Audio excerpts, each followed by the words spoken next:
일본 그랑프리 리뷰 출발해 보도록 하겠습니다. 포뮬러1 아람코 재패니즈 그랑프리 2026인데요. 아이고 잘못 왔다. 출발부터 잘못 갔지만 괜찮습니다. 틀린 건 아니었으니까. 자, 일본 그랑프리 업그레이드 많이 왔는데요. 소신 발언. 대세에 영향 있는 업그레이드는 아니었다. 투입을 해봤는데 조금 잘 안되거나 영향력이 생각보다 크지 않았거나 이런 것들이 많았고, 큰 업그레이드는 마이애미부터 기대하실 수 있다라고 합니다. 그래서 그냥 대충 넘어가도 됩니다. 자, 열심히들 업그레이드를 하고 있어요. 시즌 초반부터 업그레이드를 하는데 당장 성과를 내기보다는 워낙 지금 시간이 부족하다 보니까 미리미리 투입해서 프랙티스 세션을 테스트로 보내지 않았나라는 생각이 들고요. 페라리는 그 돌아가는 플리플라 윙, 로테이셔널 윙, 마카레노라고는 불러주지 않았으면 좋겠다고 얘기한 그 윙은 안 가져왔습니다. 온다 그러더니 안 왔어요. 몬자에서 테스트한다니까 한번 기대해 보겠고요. 자, 프랙티스 1. 네, 후루룩 지나갔습니다. 이게 10등까지 했으면 보면, 아, 메르세데스 강하네. 그리고 맥라렌이 시작부터 분위기가 좋았습니다. 이 분위기 그대로 끌고 갔으면 맥라렌이 더 큰 변수가 될 수도 있었을 거예요. 그런데 이제 노리스가 이제 계속해서 이슈들이 조금씩 있었죠. 페라리는 뒤로 간 거냐라고 얘기하면 냉정하게 하면 그렇진 않습니다. 페라리도 메르세데스와의 격차를 좁혔다고도 볼 수 있어요. 어떤 의미에서. 근데 문제는 맥라렌이 전에도 퀄리파잉 페이스가 좋았는데 레이스 페이스까지 좋아졌고, 제일 중요한 레이스를 스타트를 했다는 게 차이가 있는 거지, 퀄리파잉 페이스 순위에서는 생각보다 큰 차이는 아니었습니다. 그리고 뭐 레이싱 불스도 괜찮을 거라는 걸 알고 있었고, 뭐 하스도 괜찮을 거라는 건 알고 있었지만 1, 2, 3, 4, 5, 6위하고 그 다음 나머지 7위 이하는 기록이 다 비슷해요. 그래서 누가 여기 있느냐 여기 안 들어왔느냐가 그렇게까지 중요하지 않았습니다. 자, 그리고 프랙티스 2를 했는데, 예, 여기에서도 이슈가 있죠. 노리스의 랩수가 17랩밖에 찍히지 않은 것도 문제고, 아비드 림블라드가 단 한 랩만 달렸어요. 이렇게, 예, 시간이 부족해진 것이 퀄리파잉과 레이스에 영향을 주죠. 그럼에도 불구하고 아비드 림블라드는 퀄리파잉을 잘 해냈습니다. 그리고 노리스가 바로 이 P2에 시간을 많이 못 썼기 때문에 이때부터 기록이 안 좋아진 거고, 더 큰 문제는 아이작 하자에 이어서 노리스도 에너지 스토어를 3개째 썼습니다. 두둥, 무섭죠? 에너지 스토어를 3개째 썼다는 건 무슨 뜻인가요? 네, 올 시즌 쓸 걸 다 썼습니다.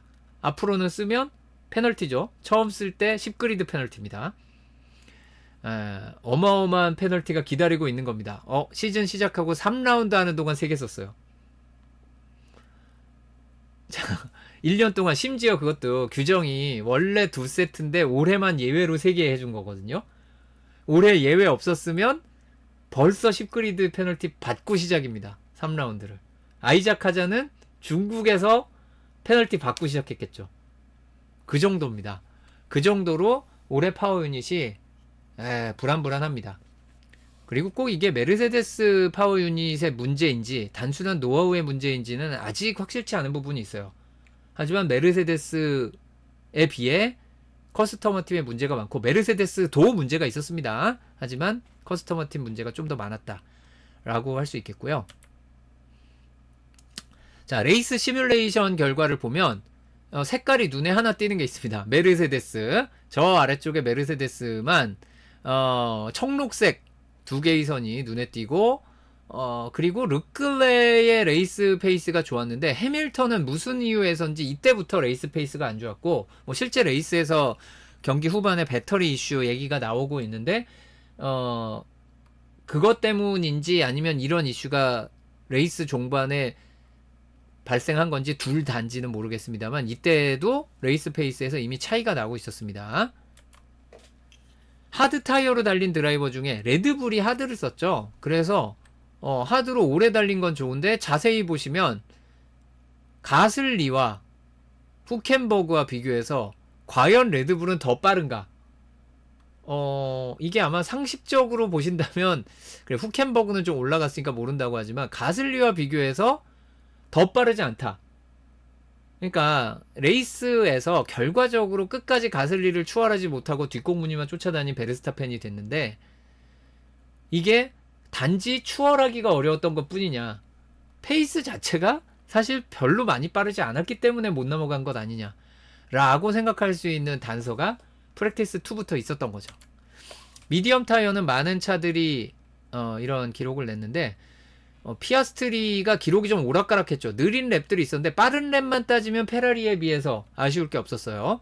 그리고 메르세데스는 확실히 눈에 띄게 빨랐습니다. 소프트 타이어는 몇 명 안 달렸죠. 레이스에서도 이제 결과적으로 소프트는 외면을 받았습니다. 빅4를 비교를 해보면 레드불은 하드입니다. 하드니까 느린 건 이해할 수 있어요. 그런데 랩타임 차이가 좀 크죠. 메르세데스와 비교하면 거의 1초 이상 차이가 납니다.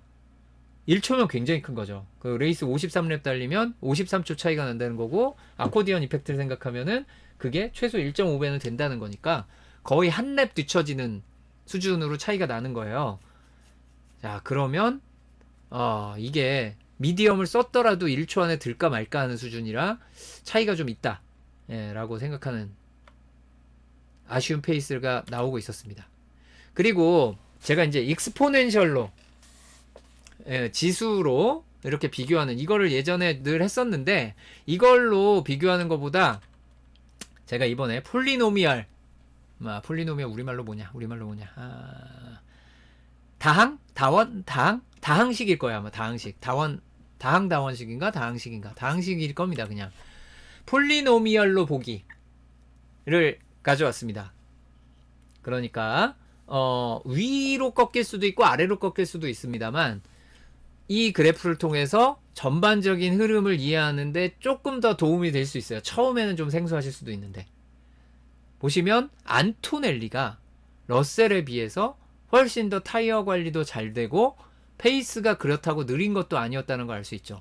아래 위에서 위로 갈수록 페이스가 느린 거고, 꺾여서 내려오는 방향이 아래로 내려올수록 타이어 관리가 되는 쪽이라고 볼 수 있는데, 해밀턴과 르클레를 비교해 보면은 해밀턴이 느린 거죠. 속도의 문제지 어떤 방향성은 나쁘지 않았습니다. 그리고 레드불은 하드를 썼기 때문에 위치 자체가 위에 있고요. 그런데도 불구하고 아이작 하자는 그렇게까지 타이어 관리가 잘 돼서 레이스 페이스가 유지됐다고 보기도 어려웠습니다.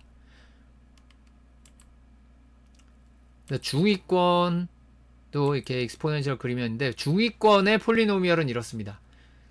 자, 비교를 해보면 일단 후켄버그가 좋아지는 것 같다가 느려지는 부분이 있죠. 그리고 심지어 타이어도 감안을 해야 되는데, 그래서 아우디의 페이스는 좋다라고 할 수 없지만 누가 봐도 분홍색 실선이 가장 아래쪽에 있는 데다가 안정적으로 아래로 꺾어지죠.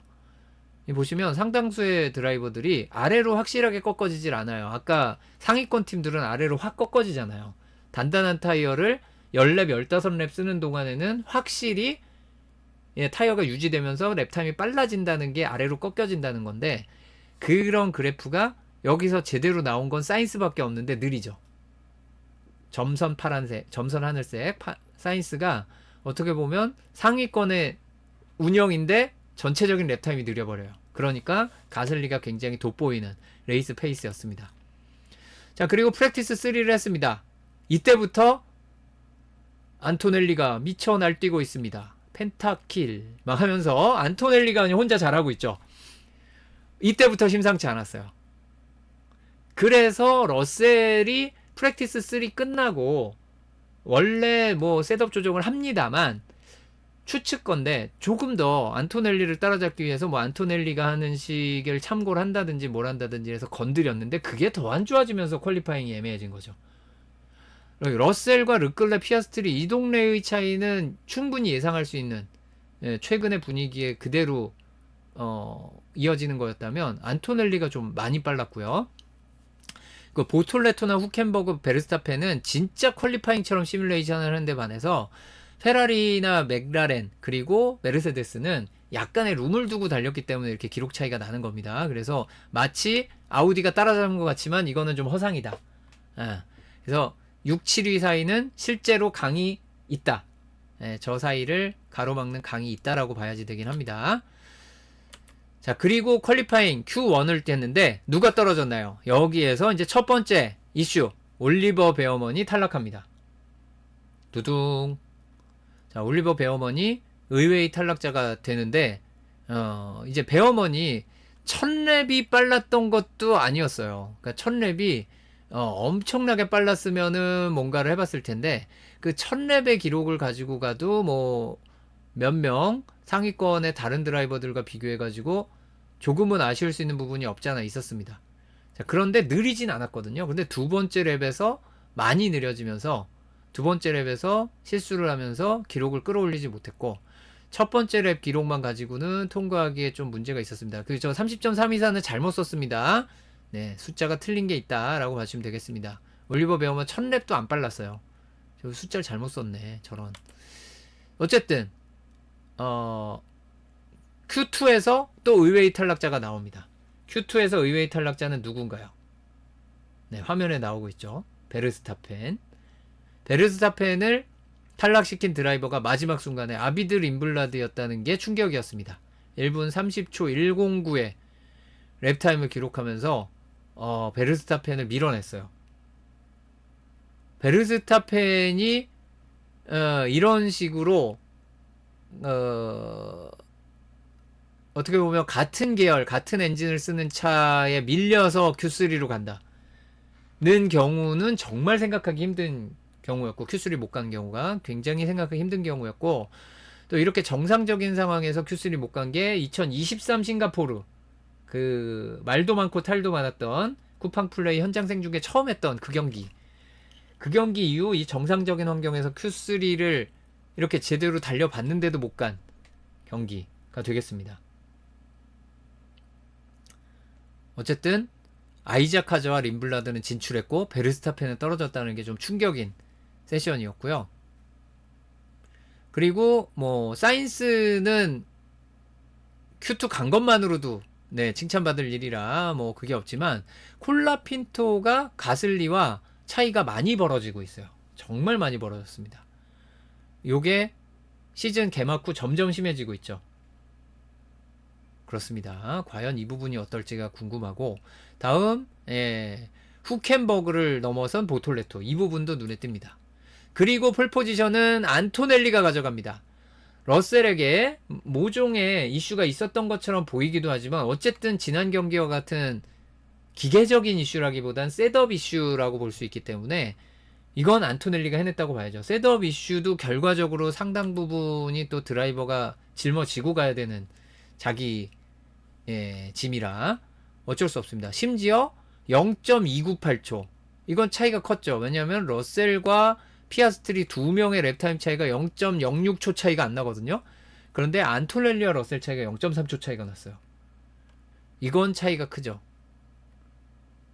자, 그리고 소위 말하는 빅6는 못해도 6등은 하는 팀으로 지금 구성이 되고 있고 그러면 7등이 누구냐가 중요한데 가슬리입니다.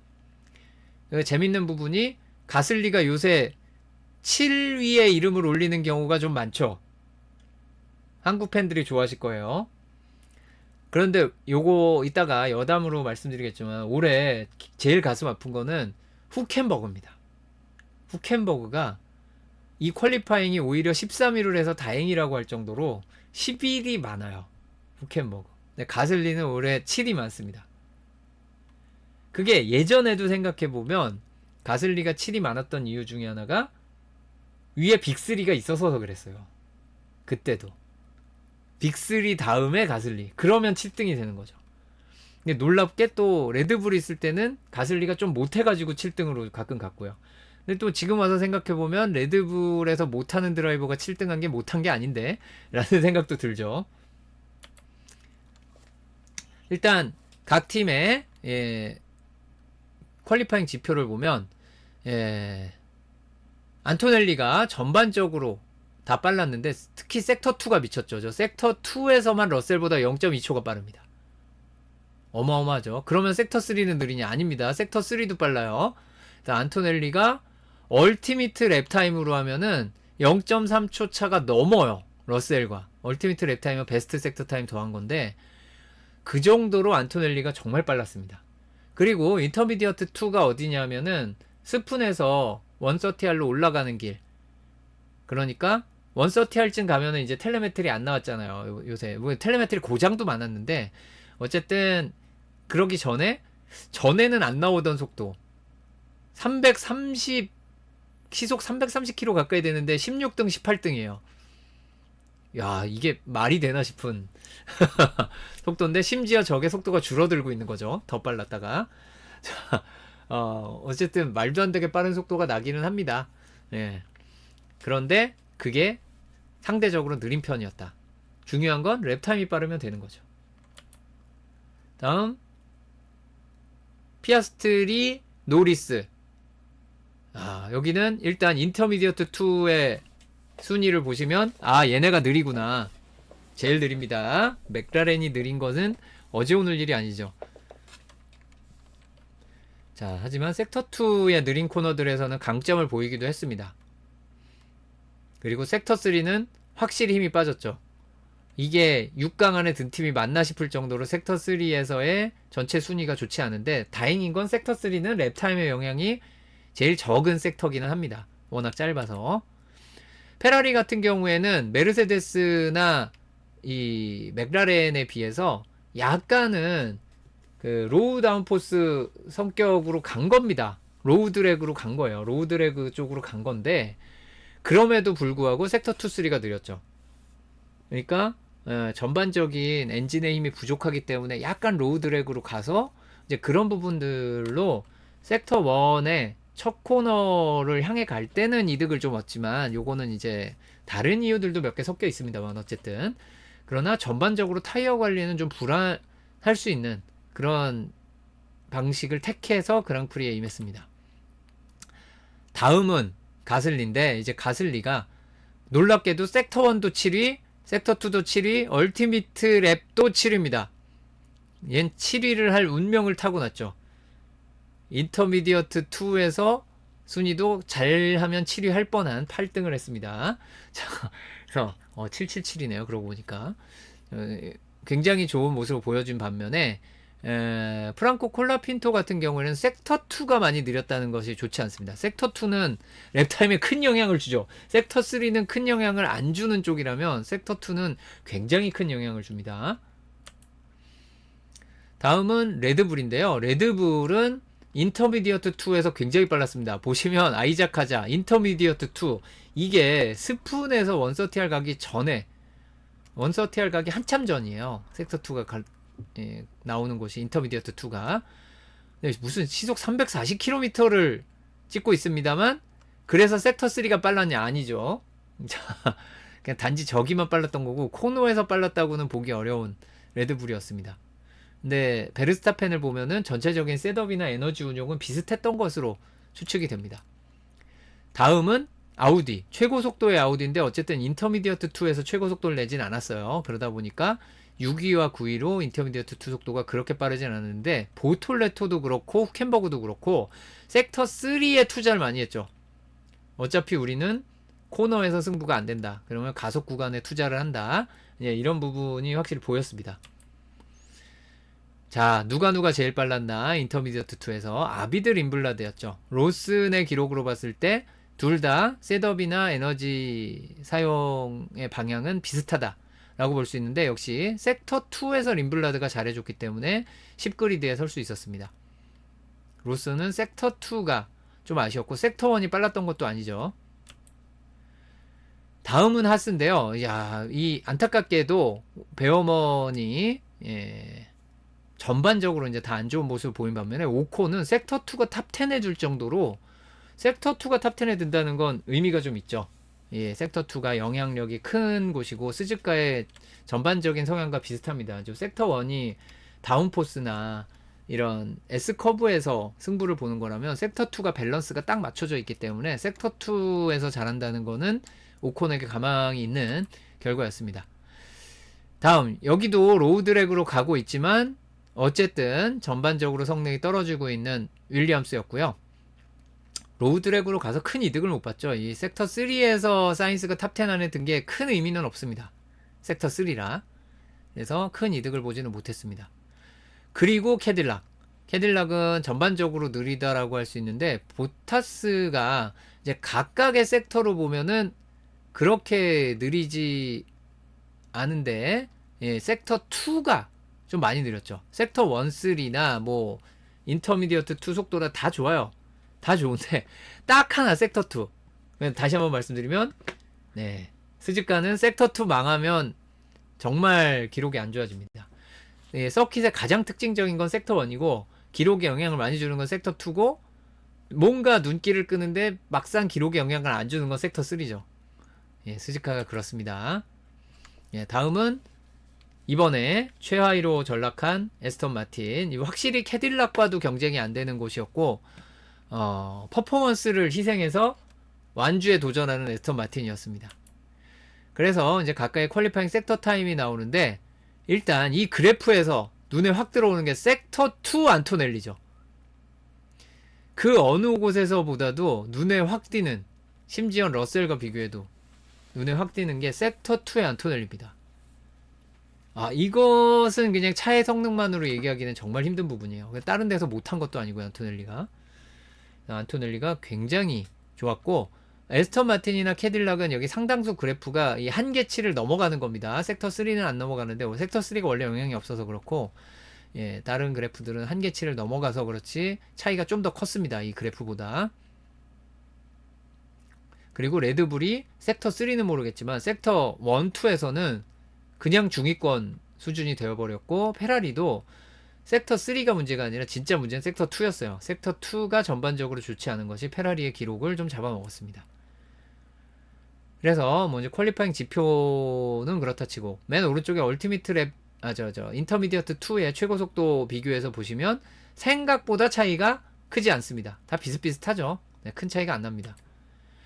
그리고 빌드업 그래프를 제가 열심히 그렸습니다. 이전에 그 옆으로 막대기로 이렇게 해가지고 쫑쫑쫑 다가오는 게 뭔가 눈에 잘 안 들어온다 그래서 빌드업을 누가 잘했는가를 이제 메르세데스의 두 명을 모든 그래프에 희미하게 다 깔아가지고 비교할 수 있게 그렸습니다. 이제 여기에서 알 수 있는 것처럼 메르세데스는 뭐 Q1에서 약간 살살 달린 걸 빼고는 전반적으로 무난하게 빌드업을 가져갔고, 맥라렌도 마찬가지입니다. 여기는 P2에서 약간 주춤했다라고 할 수 있고, 페라리는 Q3가 좀 안 좋았던 거예요. 사실 Q2까지는 페라리 느낌이 좋았습니다. 놀랍게도.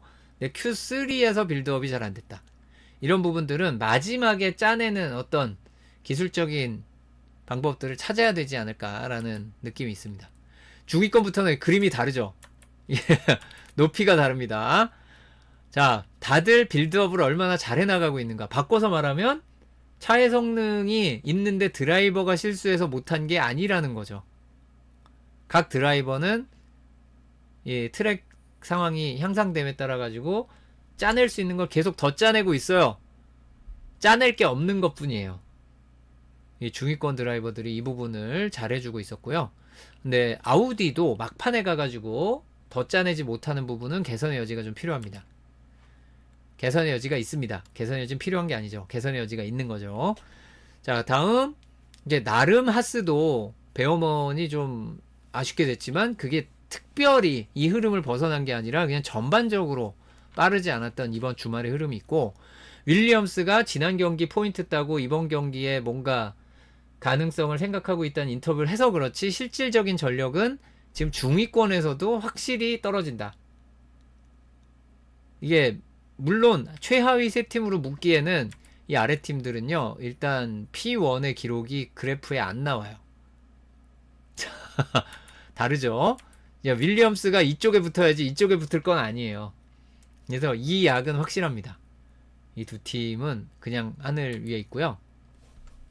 그리고 이제 제가 이제 겨우 시즌 전에 준비해야 됐던 거 거의 다 해나가고 있어서 랩타임과 최고속도 비교하는 거를 이렇게 찍어봤습니다. 22명을 모두 다 찍어서 자, 오른쪽 위로 가면 효율이 높고 왼쪽 아래로 가면 효율이 낮은 거고, 오른쪽 아래로 가면 좀 높은 다운포스에 치중했다면 왼쪽 위로 가면 좀 낮은 드래그가 되는데요. 이걸 랩타임을 가지고 비교하는 것을 각 팀의 기록 평균으로 오른쪽 그래프를 찍은 겁니다. 한 명으로 하면 좀 특별할 수 있으니까. 그래서 각 팀의 방향성이 좀 보일 거예요. 근데 위에 있는 세 팀은 그냥 로우 드래그 셋업으로 뭔가를 해보려고 했던 이런 거라고 해야지 효율이 좋다라고 칭찬할 건 사실은 아닌 분위기이긴 하고요. 그 다음 캐딜락과 에스턴 마틴이 기록이 너무 느리기 때문에 그래프가 좀 왜곡된 게 있어요.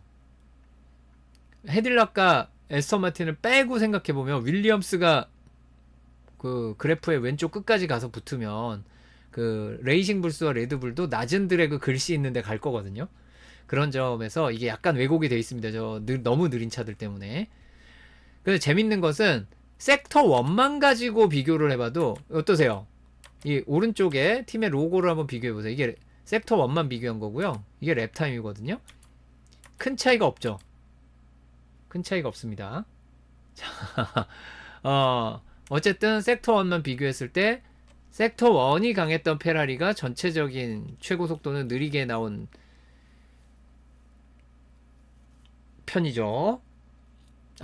최고 속도도 빠르게 나온 거죠. 최고 속도도 빠른 편이고 섹터 1도 빠르고. 하지만 전체적인 랩타임은 잘 안 나왔기 때문에 퀄리파잉의 순위가 기대에 못 미쳤고, 굉장히 높은 다운포스 셋업에 집중을 한 게 맥라렌이라는 건 확실해 보입니다. 근데 전반적으로 강팀들은 섹터 1에 다 강했습니다. 자, 그리고 퀄리파잉 배틀 올해 처음으로 가져왔습니다. 현재 팀메이트를 압도하고 있는 드라이버가 피아스트리, 놀랍게도 3대 0입니다. 그 다음 랜스 스트롤, 페르난도 알론소 잘못됐죠. 저 알론소가 3입니다. 그럴 수 있죠. 알론소 3, 랜스 스트롤 0인데, 그렇지, 이런 꿈이라도 꿔야죠. 스트롤은. 네, 스트롤은 이런 꿈이라도 꿔야 됩니다. 이것은 이 꿈을 보고 깨고 나서 스트롤은 눈물을 흘렸겠죠. 왜 그러느냐? 그 기록이 슬픈 기록이었느냐? 아닙니다. 그럼 왜 눈물을 흘리느냐? 그 기록은 이루어질 수 없는 기록이기 때문에 그렇습니다. 네, 그렇고요. 알론소입니다. 그리고 이 기록 비교도 했습니다. 기록 비교에서 누가 빠른가? 여기는 제대로 돼 있네요. 0.3초 이상은 노란색, 0.6초 이상은 빨간색 으로 표시하는 거 작년처럼 했는데, 의외 현재 팀메이트를 가장 압도하고 있는 것은 가슬리입니다. 콜라핀토가 굉장히 안 좋고요. 그 다음 알본도 상당히 안 좋습니다. 야, 스트롤이 뭐 두 번째로 안 좋은 건 그런가 보다 할 수 있는데, 알본과 사인스도 차이가 좀 납니다. 이래서 알본이 퀄리파잉 끝나고 이렇게 답답해 할 수밖에 없었죠. 잔여 타이어 넘어가고요. 그리드에서는 눈에 띄는 것이 전부 미디엄, 보타스만 하드 스타트입니다. 소프트 스타트가 없는 게 좀 재밌었죠. 그런데 소프트 스타트 했으면 망할 뻔한 경기였습니다. 초반에 세이프티카가 안 나오고 미디엄 타이어가 꽤 오래 갔어요. 그래서 소프트 스타트를 누군가 했으면 하드보다 망했을 겁니다. 그래서 하드도 안 좋았지만 미디엄 대세를 괜히 따르는 것이 아니다. 역시 엔지니어들이 데이터를 보고 계산을 잘 해오는구나. 근데 하위권 팀은 뭐 도박이라도 하는 거니까 보타스의 저런 선택 이해가 됩니다. 예. 하위권이니까 그럴 수 있죠. 이게 탑 10 아니면 모르겠는데 20 그리드면 뭐 저럴 수도 있습니다. 그리고 핀 로스 타임, 이거 굉장히 중요합니다. 22.7초, 최대 23초 정도를 보는 건데, 23초 정도를 피스탑 중에 손해를 보게 된다 라는 걸 기억을 하고 보셔야 됩니다. 왜냐하면 이제 중요한 얘기를 할 거거든요. 자, 레이스 새로운 리더 시작하자마자 정말 심한 휠스핀, 이런 휠스핀 정말 보기 힘든 수준, 뭔가 이상이 있는 게 아닌가 하는 생각이 들 정도의 안토넬리의 심한 휠스핀과 함께 선두가 바뀌었는데, 재밌는 부분은 페라리의 스타트는 여전히 좋았지만 맥라렌도 못지않게 좋았다는 겁니다. 맥라렌은 좋았습니다. 그러니까 러셀과 비교해도 맥라렌 듀오의 스타트가 좋았고요. 그 다음 안토넬리는 안 좋은 거고. 그런 여기서 우리가 합리적 추측을 해볼 수 있죠. 이것은 그런 메르세데스 파워 유닛의 구조적 문제가 아니라 메르세데스의 어떤 스타트 준비에 문제가 있는 것이다. 아니면 운용에 파워 유닛 운용에 문제가 있는 것이다라고 이해해야 맞죠. 페라리가 느렸던 건 아닙니다. 하지만 맥라렌과 큰 차이는 나지 않았어요. 뒤에 그 누구냐 해밀턴과 노리스의 위치를 보시면 페라리가 둘 다 더티 사이드였다는 것을 감안을 할 때 페라리가 빠르긴 빨랐습니다. 여전히. 그러나 맥라렌이 크게 뒤지지 않았기 때문에 피아스트리 선두로 나섰고요. 안토넬리는 그럼 뭐가 문제가 있었냐? 고맙게도 이번에 졸리온 파머가 F1 공홈에서 이걸 분석을 해줬습니다.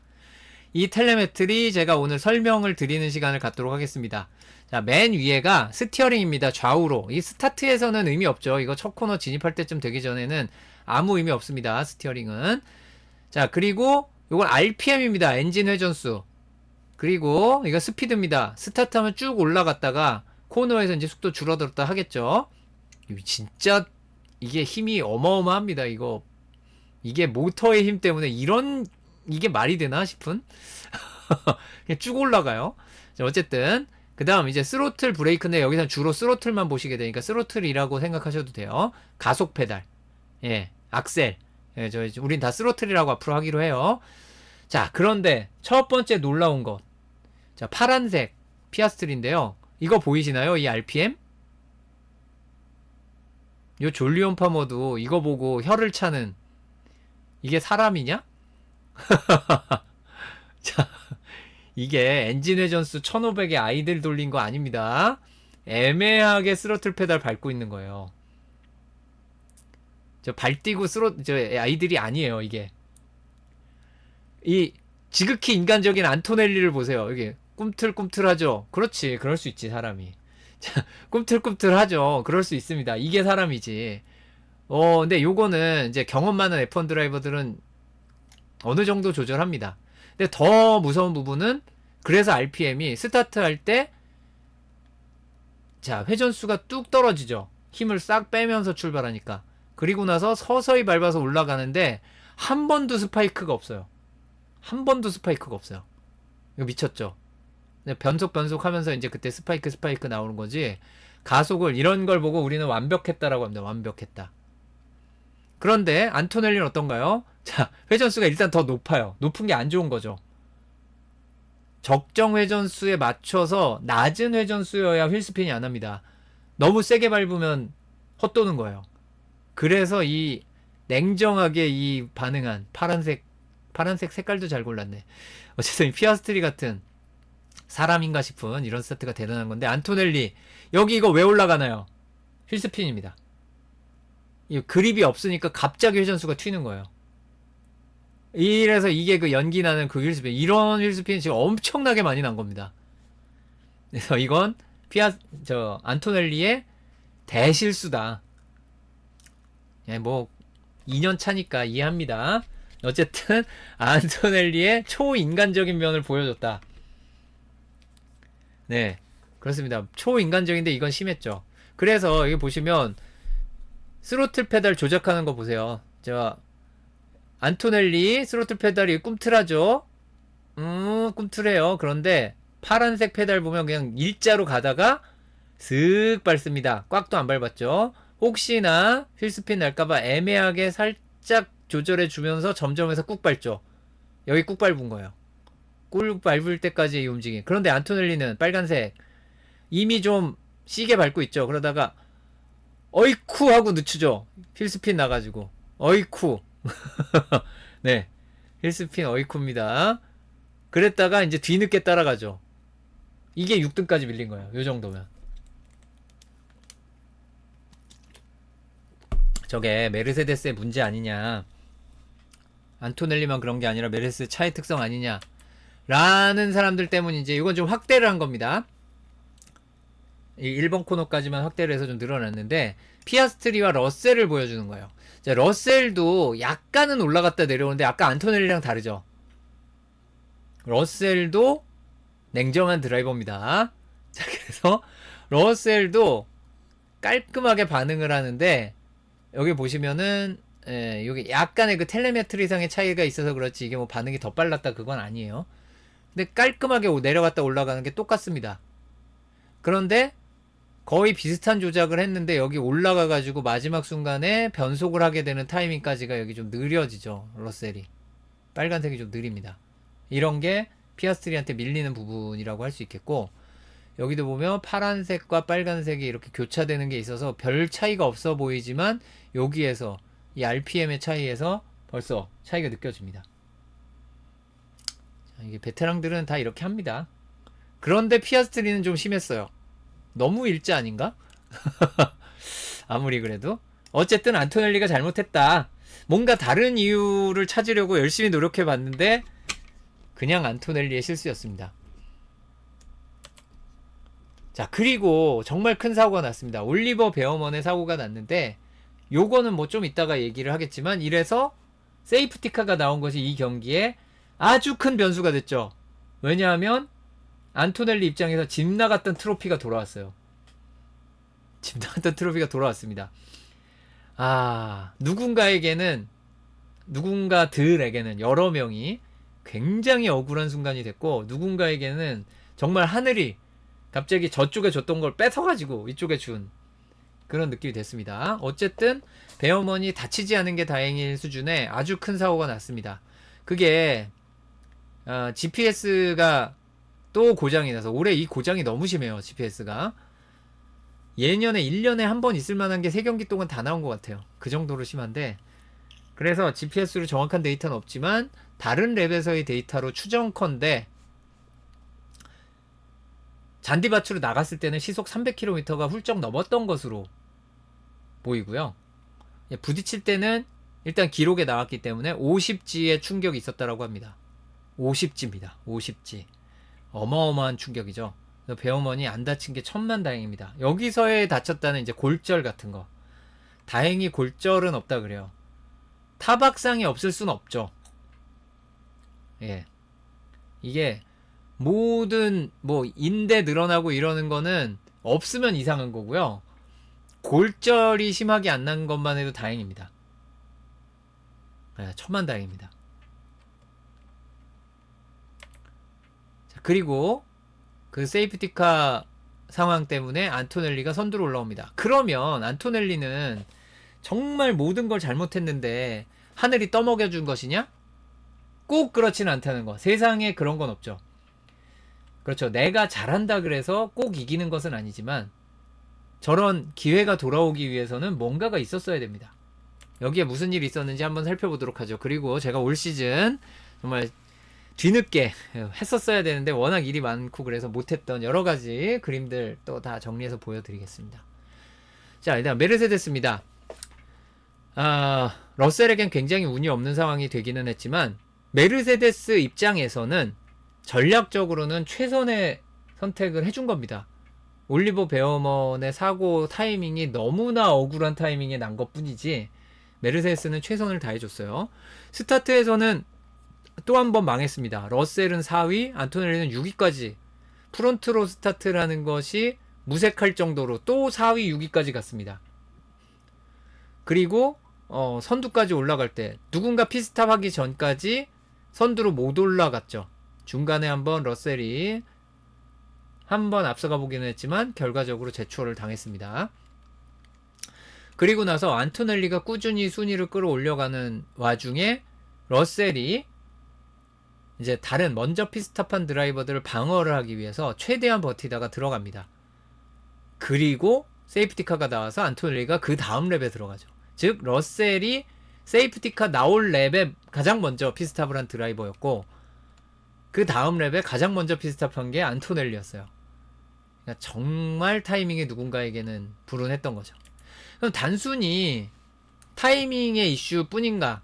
라고 이야기를 할 때 이 그래프에서 일단 느껴지는 게 있을 수 있습니다. 보시면 실선 러셀의 경우에 뭐 앞에 차들을 추월해가고 이러면서 2위까지 올라갑니다. 그리고 한번 피아스트리를 추월했다가 재추월 당하기도 하고요. 그러면서 이 1분 35초 정도에 맺혀져 있죠. 약간 올라갔다 약간 내려가지만 큰 변화는 아니고 뒤에 있는 타이어를 교체한 차들에 비해선 불리해질 만한 그런 흐름이 있습니다. 어쨌든 그런 흐름이 있고, 안토넬리의 경우에는 6등까지 쳐졌다가 여러 명을 추월하고 왔잖아요. 그리고 이제 클린에어로 나오자 보여준 안토넬리 페이스가 이겁니다. 아무리 클린에어가 아니라고 해도 이 안토넬리가 지금 6위에서 순위를 끌어올려온 안토넬리인데 여기가 너무 빠른 거예요. 그럼 타이어 교체한 뒤에는 어땠을까요? 물론 안토넬리는 클린에어이기 때문에 더더욱 여유가 있었겠습니다만 기록이 굉장히 안정적이면서도 빨랐죠. 그래서 여기 한번 속도를 쭉 당겨보기도 합니다. 이러니까 브링이 톰 얘기가 나오죠. 야, 이거 뭔가요? 그렇습니다. 패스티스 트랩 도전이죠. 우리 익히 알고 있는 형상입니다. 누군가가 정말 그 인생에 별 도움 안 되는데 자꾸 패스티스 트랩 도전을 해서 레이스 엔지니어를 무섭게 하는 드라이버들 전에 많이 있었죠. 네, 여러 명이 있었는데 안토넬리도 비슷한 과였습니다. 이 친구는 이렇게 패스티스 트랩을 찍고 갔습니다. 똑같다. 이제 드라이버들의 마음은 사실 서로 다른 얘기하는 것 같지만 뜯어보면 똑같다 라는 걸 알 수 있고요. 다음 이제 폴리노미얼로 그린 처음 그래프입니다. 이제 기록상으로 처음에 러셀이 빠르지만 추세가 어떻게 흘러가고 있느냐가 잘 보이죠. 안토넬리가 눈에 띄게 러셀보다 더 확실하게 랩타임이 줄어드는 이런 방향을 향하고 있습니다. 두 번째 스틴트도 더하죠. 두 번째 스틴트는 일단 중간 부분에 안토넬리가 속도를 쭉 끌어올리는 바람에 이런 폴리노미얼이 그거죠. 다항식이거든요. 두 개의 기준점이 있다 보니까 이런 식으로 그냥 높이와는 다르게 표시가 되는 건데, 결과적으로 막판에는 러셀이 페이스를 끌어올렸지만 결과적으로는 안토넬리 근처도 가지 못했던 러셀이었습니다. 자, 이제 문제는 무엇이냐? 이 히스토리 차트입니다. 1위와의 차이를 보여주는 히스토리 차트인데, 이 히스토리 그래프에서 이제 메르세데스 드라이버들은 여기는 1위가 아니었다가 러셀이 여기에서 1위고요. 바닥이 1위입니다. 그러니까 0으로 요거는 이제 시간이에요. 40초를 뒤처지는 게 여기고, 그러면 25초, 23초가 한 이쯤이 되잖아요. 이 라인이 굉장히 중요한 라인이 되는 겁니다. 이따가 이제 비교해서 보여드릴게요. 그리고 안토넬리와 러셀의 간격이 쭉 벌어지는 거죠. 안토넬리가 얼마나 자기 페이스를 끌고 갔는가를 알 수 있습니다. 그리고 피스탑에서 러셀은 얼마나 억울한 일을 당했는가. 자, 러셀이 피스탑한 시점이 14시 47분 19초. 그리고 페레스가 피스탑하기 전에 세이프티카가 나옵니다. 그 직전에 그러니까 약 1분도 되기 전에, 세이프티카 나오기 1분도 되기 전에 러셀은 피스탑을 한 거예요. 굉장히 안타깝게 됐고요. 그럼 러셀만 손해봤냐? 아니죠. 첫 번째 보타스요. 아이작 하자, 오콘, 림블라드, 모두들 큰 손해를 봤습니다. 그럼 피아스트리도 꽤 손해를 본 거죠. 여기서 멀지 않으니까. 피아스트리도 그래서 우승을 놓쳤다라는 표현을 쓴 거고요. 콜라핀토도 뭐 마찬가지고, 르클레도 뭐 문제라면 문제랄 수 있는데 이게 좀 많이 올라갔기 때문에 노리스부터는 좀 많이 올라가긴 했습니다. 그런데 이 중에서 피아스트리까지는 그렇다 치고 림블라드 이하에서 유일하게 포인트를 딴 드라이버 오콘이 있죠. 이 얘기는 이따 하스에서 또 다뤄보도록 하겠습니다. 자, 맥라렌입니다. 자, 메르세데스가 잘했지만 맥라렌은 좀 이슈가 있습니다. 일단 스타트에서 피아스트리 너무 잘해줬고요. 드라이버 오브 더 데이를 가져갈 자격이 있는 정말 좋은 드라이빙을 피아스트리가 보여줬습니다. 러셀의 압박에도 굴하지 않았고요. 노리스 역시 결국은 나중에 해밀턴을 추월해서 5위까지 올라오게 되는데, 전반적인 페이스를 생각한다면 그냥 갈 수 있는 최선이 아니었다는 생각도 들어요. 르클레와 러셀을 넘어가기는 좀 무리였습니다. 자, 랩타임을 보면 실선인 피아스트리가 얼마나 깔끔하게 경기를 운영했는가를 알 수 있고요. 재밌는 부분은 여기 피스탑 직후에 피아스트리가 미칠 듯한 속도를 내주죠. 네, 하지만 결과적으로 큰 도움이 되진 않았습니다. 그리고 노리스도 이게 피스탑을 하고 바로는 랩타임이 그렇게 빠르지 않아요. 이게 하드 타이어라 랩타임이 곧 올라오지만 한 2랩 정도 갔을 때야 우리가 기대했던 속도가 나왔죠. 피아스트리는 굉장히 깔끔한 라인을 보여줍니다. 2위권에서 안토넬리를 추격해 가는데 안토넬리와 차이는 있지만 어쨌든 깔끔한 라인을 보여주고 노리스도 르클레 러셀에 대한 추격전을 펼치는데 타이어 수명이 좀 더 오래됐지만 큰 영향 받지 않고 잘 따라갑니다. 여기까진 좋아요. 그러니까 맥라렌은 차는 나쁘지 않았다. 피아스트리의 스타트 좋았다. 여기까지 다 좋은 얘기밖에 없잖아요. 페이스도 좋았죠. 심지어 실선 피아스트리의 그래프 안토넬리 못지않게 좋죠. 두 번째 그래프도 어떤 의미에서 러셀과 비슷한 게 피아스트리의 그래프인데 확실히 더 좋습니다. 노리스는 안토넬리의 확실한 하위 호환이라 그게 예쁜 그래프는 아니라고 할 수 있는데 피아스트리는 이 그래프도 좋아요. 하지만 우승을 날렸죠. 근데 여기에 몇 가지 짚어볼 부분이 있습니다. 그게 바로 이 레이스 히스토리 차트예요. 레이스 히스토리 그래프에서 피아스트리의 그래프를 보면 이제 1위로 달리다가 스스로 1위 자리를 내주고 피스탑을 하게 됩니다. 노리스의 경우는 6위권에 있었기 때문에 이제 다른 드라이버들과 비교해서 먼저 도박을 걸 만한 위치예요. 그래서 노리스의 피스탑은 뭐 그럴 수 있습니다. 근데 피아스트리의 피스탑은 어떠한가? 여기에서 이 레이스 페이스 얘기를 안 할 수가 없습니다. 노리스가 누구를 커버하느라 1위 자리를 포기했냐면 르클레입니다. 아직 메르세데스는 피스탑을 안 했고요. 메르세데스 드라이버들과의 격차가 벌어지고 있었죠. 그런 피아스트리가 격차가 벌어지고 있던 르클레의 언더컷을 방어하기 위해서 들어갔어요. 메르세데스가 아니고요. 자, 이것을 어떻게 봐야 되느냐? 심지어 이제 러셀이 뒤에서 압박을 하고 있지만 간격이 벌어지고 있었다고 말씀을 드렸죠. 이겁니다. 피아스트리가 이때 피스탑을 하게 되는데요. 피스탑을 하기 전 상황에서 23초의 선이 어디냐면 여기에요. 지금 이 피아스트리 르클레가 이렇게 내려오잖아요. 이 내려오는 시간이 뭐냐면 러셀이 피스탑 했을 텐데 러셀은 피아스트리가 피스탑하기 전에 2초 차까지 벌어져 있었어요. 즉 이거보다 2초가 올라가서 한 번도 23초 근처에 온 적이 없습니다. 르클레는. 이것은 맥라렌이 전략적으로 너무 보수적이었다. 너무 보수적이었다. 메르세데스랑 승부할 생각이 아예 없는 수준으로 너무 보수적이었죠.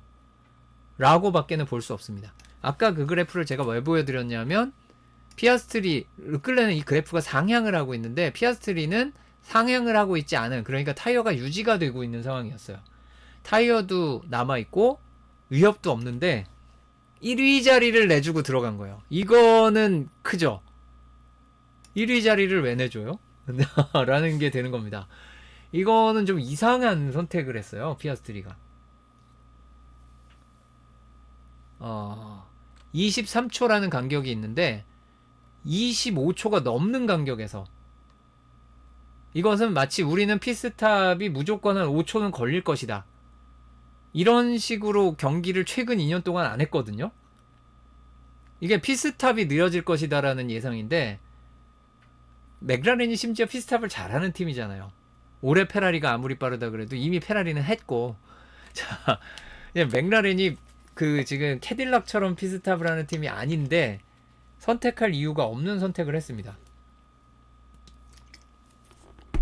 이상하죠? 그래서 이게 딴 순위면 모르겠는데 1위라서 그래요. 1위는 여차에서 이게 늦으면 그래 그러면 오버컷으로 가지, 아니면 타이어의 우위를 가져가는 쪽으로 가지, 이렇게 할 수 있어요. 근데 1위 자리를 내주는 거는 쉽게 선택할 수 있는 게 아닌데 너무 쉽게 선택을 했습니다. 그것도 너무 보수적으로.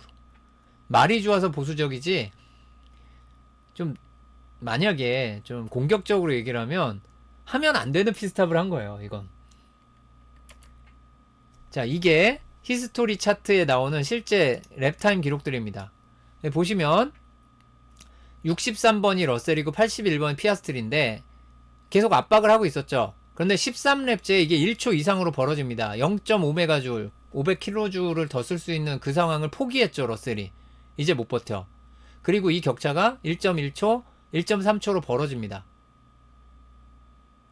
그쵸? 자, 그리고 아직 상위권에서 아무도 피스탑을 안 했어요. 1.3초에서 끝인가요? 아니죠. 1.7초, 1.8초. 이렇게 벌어집니다. 예. 그래서 1.8초에서 나중에 피아스트리가 들어갈 때까지 2초 가까이 벌어져요. 그러면 르클레는 어딨나요? 여기 지금 5.3초를 뒤쳐져 있다가 여기서 피스탑을 하죠. 그리고 여기서 2초 뒤쳐져 있던 러셀에게 25.5초야. 27.5초죠. 27.5초를 보고 들어간 거예요. 피아스트리가. 아까 말씀드렸듯이 최대한 버티면 23초. 진짜 피스탑 너무너무 잘할 거라고 버티면 22.8초까지 버텨도 되거든요. 근데 27초에 들어간 거예요. 이거는 뭐 하는 건지 모르는 타이밍의 피스탑이었어요. 그래서 커버가 됐죠. 그래서 차이 보세요. 여기 5초 차이가 나요. 피아스트리와 르클레. 이 5초를 만들어서 얻을 게 하나도 없죠. 자, 그게 다 그럴 수 있는 거 아닌가요? 보통 그렇게 하는가요? 라고 생각하실 수도 있어서 가져왔습니다. 르클레와 러셀. 러셀과 르클레는 어떻게 했는가? 러셀은 왜 그때 피스탑을 했는가? 러셀은 상황이 다르죠. 르클레가 다가옵니다. 두 랩 동안 더 달립니다. 그런데 여기 보시면 르클레가 피스탑을 할 때 22.5까지 치고 들어옵니다. 즉 22.78을 보고 들어간 거예요. 이게 22.5까지 들어왔다는 얘기가 딱 피스탑하는 타이밍이거든요. 23초에서 그 안으로 들어오는 타이밍이 칼같이 들어가서 그 앞으로 나온 거예요. 러셀이. 그래서 르클레 앞이었던 거죠. 메르세데스는 이게 정상입니다. 그리고서 너무너무 잘한 거죠. 완벽한 타이밍에 자기 팀을 믿는 거예요. 우리 피스탑을 믿어. 지금이야. 하고 딱 들어가서 딱 앞에. 이렇게 했으면 피아스트리는 안 들어갔어야죠. 이때까지 안 들어가야 됩니다. 러셀이 이때 들어갔잖아요. 이게 2등이던 러셀이에요. 잘 생각해보시면 2등이던 러셀입니다. 이거보다 2초 앞에 피아스트리가 있었어요. 그러면 피아스트리는 이 러셀이 이렇게 하는 걸 보고 그 다음 랩에 하면 되죠. 그럼 세이프티카 나왔죠. 자, 이렇게 달라지는 겁니다. 이게 얼마나 큰 차이인가. 그러니까 메르세데스는 잘한 거예요. 운이 아무리 없었지만 팀으로서는 결과가 중요한 게 아니라 내용이 중요한 거잖아요. 이 내용으로 메르세데스는 잘한 겁니다. 러셀은 너무 정확한 타이밍에 잘해서 손해를 본 건데 그래도 이게 맞아요. 이게 세이프티카 기다린다고 그걸 안 들어가는 게 말이 안 되거든요. 그런데 메르세데스는 잘한 겁니다. 그러나 맥라렌은 이상한 거죠. 네, 그런 겁니다. 그리고 이제 뭐 약간의 이슈가 있어서 르클레 뒤로 가면서 뭐 손해가 있었는데 올해 파워유닛 너무나 복잡하고 이슈가 많이 터지기 때문에 뭐 그러려니 하고 갑니다만 네, 뭔가 조치는 있어야지 될 거예요. 이대로 그냥 둘 수도 없는 상황이어서요. 자, 21랩, 25랩째 어떤 변화가 있었느냐? 바로 문제의 세이프티카가 등장을 하죠. 그래서 선두로 달리던 안토넬리가 여기 보시면 이게 세이프티카 상황이기 때문에 시간을 많이 벌죠. 피스탑을 하고 나서 이 피아스트리와의 격차가 3초까지 줄어들죠. 이게 18초짜 정도 있지만 이게 세이프티카 상황이기 때문에 시간 손해를 적게 보기 때문에 안토넬리는 선두를 유지를 해버리고 피스탑을 안 하고 있다가 해밀턴도 4위 자리로 들어오게 됩니다. 러셀 뒤로. 근데 바꿔서 말하면 러셀이 저거보다 더 늦게 피스탑을 했었으면 해밀턴보다 뒤로 가는 수도 있었을 수 있는데 물론 그러면 세이프티카가 나왔겠죠. 예, 그래서 러셀로서는 운이 정말 그렇게 다 나쁘기만 했던 것은 아니기는 합니다만 어쨌든 세상 불운하기는 했어요. 자, 페라리입니다. 이제 메르세데스와 맥라렌의 피스탑은 분석했으니까 페라리의 경우는 어땠느냐? 일단 르클레는 노리스를 커버했습니다. 이거는 이해할 수 있죠. 노리스가 먼저 들어갔기 때문에 노리스를 커버했습니다. 근데 해밀턴은 뭐 이미 타이밍도 놓쳤고 앞에 있던 드라이버들이 교체를 다 한 거기 때문에 뒤늦게 교체해봤자 얻을 게 없으니까 오래 가는 거예요. 해밀턴은 선택의 여지가 없는데 더 중요한 것은 그런 피스탑 타이밍을 아까 뭐라 그랬냐면 페이스가 어떠냐를 보고 가는 겁니다. 르클레는 미묘하게 이게 우상향이에요. 해밀턴은 우하향입니다. 해밀턴이 이 두 번째 스틴트에 뭐 배터리 이슈 등등등 해가지고 여기서 갑자기 속도가 느려지는 걸 빼고 전반적인 레이스 페이스는 나쁘지 않았습니다. 오히려 첫 스틴트는 더 좋았죠. 해밀턴 여기 때문에 느려진 거지 두 번째 스틴트도 그렇게 느리진 않았습니다. 어쨌든 이런 상황에서 랩 타임이 느려지지 않는데 들어갈 필요가 없죠. 그러다가 안 들어가다가 세이프티카가 나온 거죠. 즉 피아스트리는 이런 상황에 들어간 거예요. 커버할 사람이 없는데. 그게 이상했던 거라는 걸 다시 한번 확인할 수 있는 그래프였습니다. 그리고 첫 스틴트에서는 점선인 해밀턴이 확실히 뒷부분에서 더 빨라지는 모습, 이 폴리노미얼 그래프로 확인하실 수 있고요. 두 번째 스틴트는 이제 후반부에 해밀턴이 이슈가 있었다는 게 그래프에 나타나죠. 앞부분은 해밀턴이 나쁘지 않았습니다. 그리고 두 드라이버가 배틀을 하게 되는데 오해 아닌 오해를 좀 씻고 가자면 팀 오더를 한 건 아닙니다. 해밀턴이 보내준 것도 아니에요. 그냥 차에 이슈가 있어서 르클레가 보기에 그냥 해밀턴이 느렸다가 아니라 차에 이슈가 있었는데 그걸 알고 르클레가 지나간 건 아니죠. 그래서 이슈가 있으니까 해밀턴이 보내준 것도 아니고요. 근데 막상 자리를 바꾸고 봤더니 해밀턴은 그 출력이 안 나오더라. 요게 추월을 당하는 과정에서 소프트웨어가 다르게 반응했을 수도 있습니다. 이게 뭔 얘기냐면 올해는 파워 유닛의 운용이 너무나 복잡하기 때문에 드라이버에게 모든 걸 시킬 수가 없어요. 그러다 보니까 상당수의 리차지 부분이 자동으로 이루어지게 돼 있는데 이 자동으로 이루어지도록 매핑을 하도록 허용이 돼 있는 거죠. 그게 어느 정도는 인공지능이라기엔 좀 뭐하고 조건에 맞춰가지고 충전 프로그램이 선택되도록 이렇게 짜놓는 것이 일반적이라고 해요. 그런데 그 상황에서 누군가에게 추월당하고 할 때 내가 뭔가 시간 손해보는 장면들이 들어가 버리면 그게 다음에 한동안의 소프트웨어에 영향을 주는 이런 이슈도 있다라고 해요. 단순히 배터리가 고장났다라기보다는 소프트웨어적인 이슈가 있는 경우도 있고 둘 다인 경우도 있기 때문에 어쨌든 여러 가지 이유로 해밀턴은 속도가 안 났습니다. 두 드라이버의 히스토리를 보면 르클레가 피스탑을 하면서 점선인 해밀턴보다 한참 위로 올라갔다가 세이프티카가 나오는 바람에 바로 뒤로 붙었다가 중간에 가로질러서 다시 앞서가게 되고 해밀턴은 뒤로 쭉 빠지게 됩니다.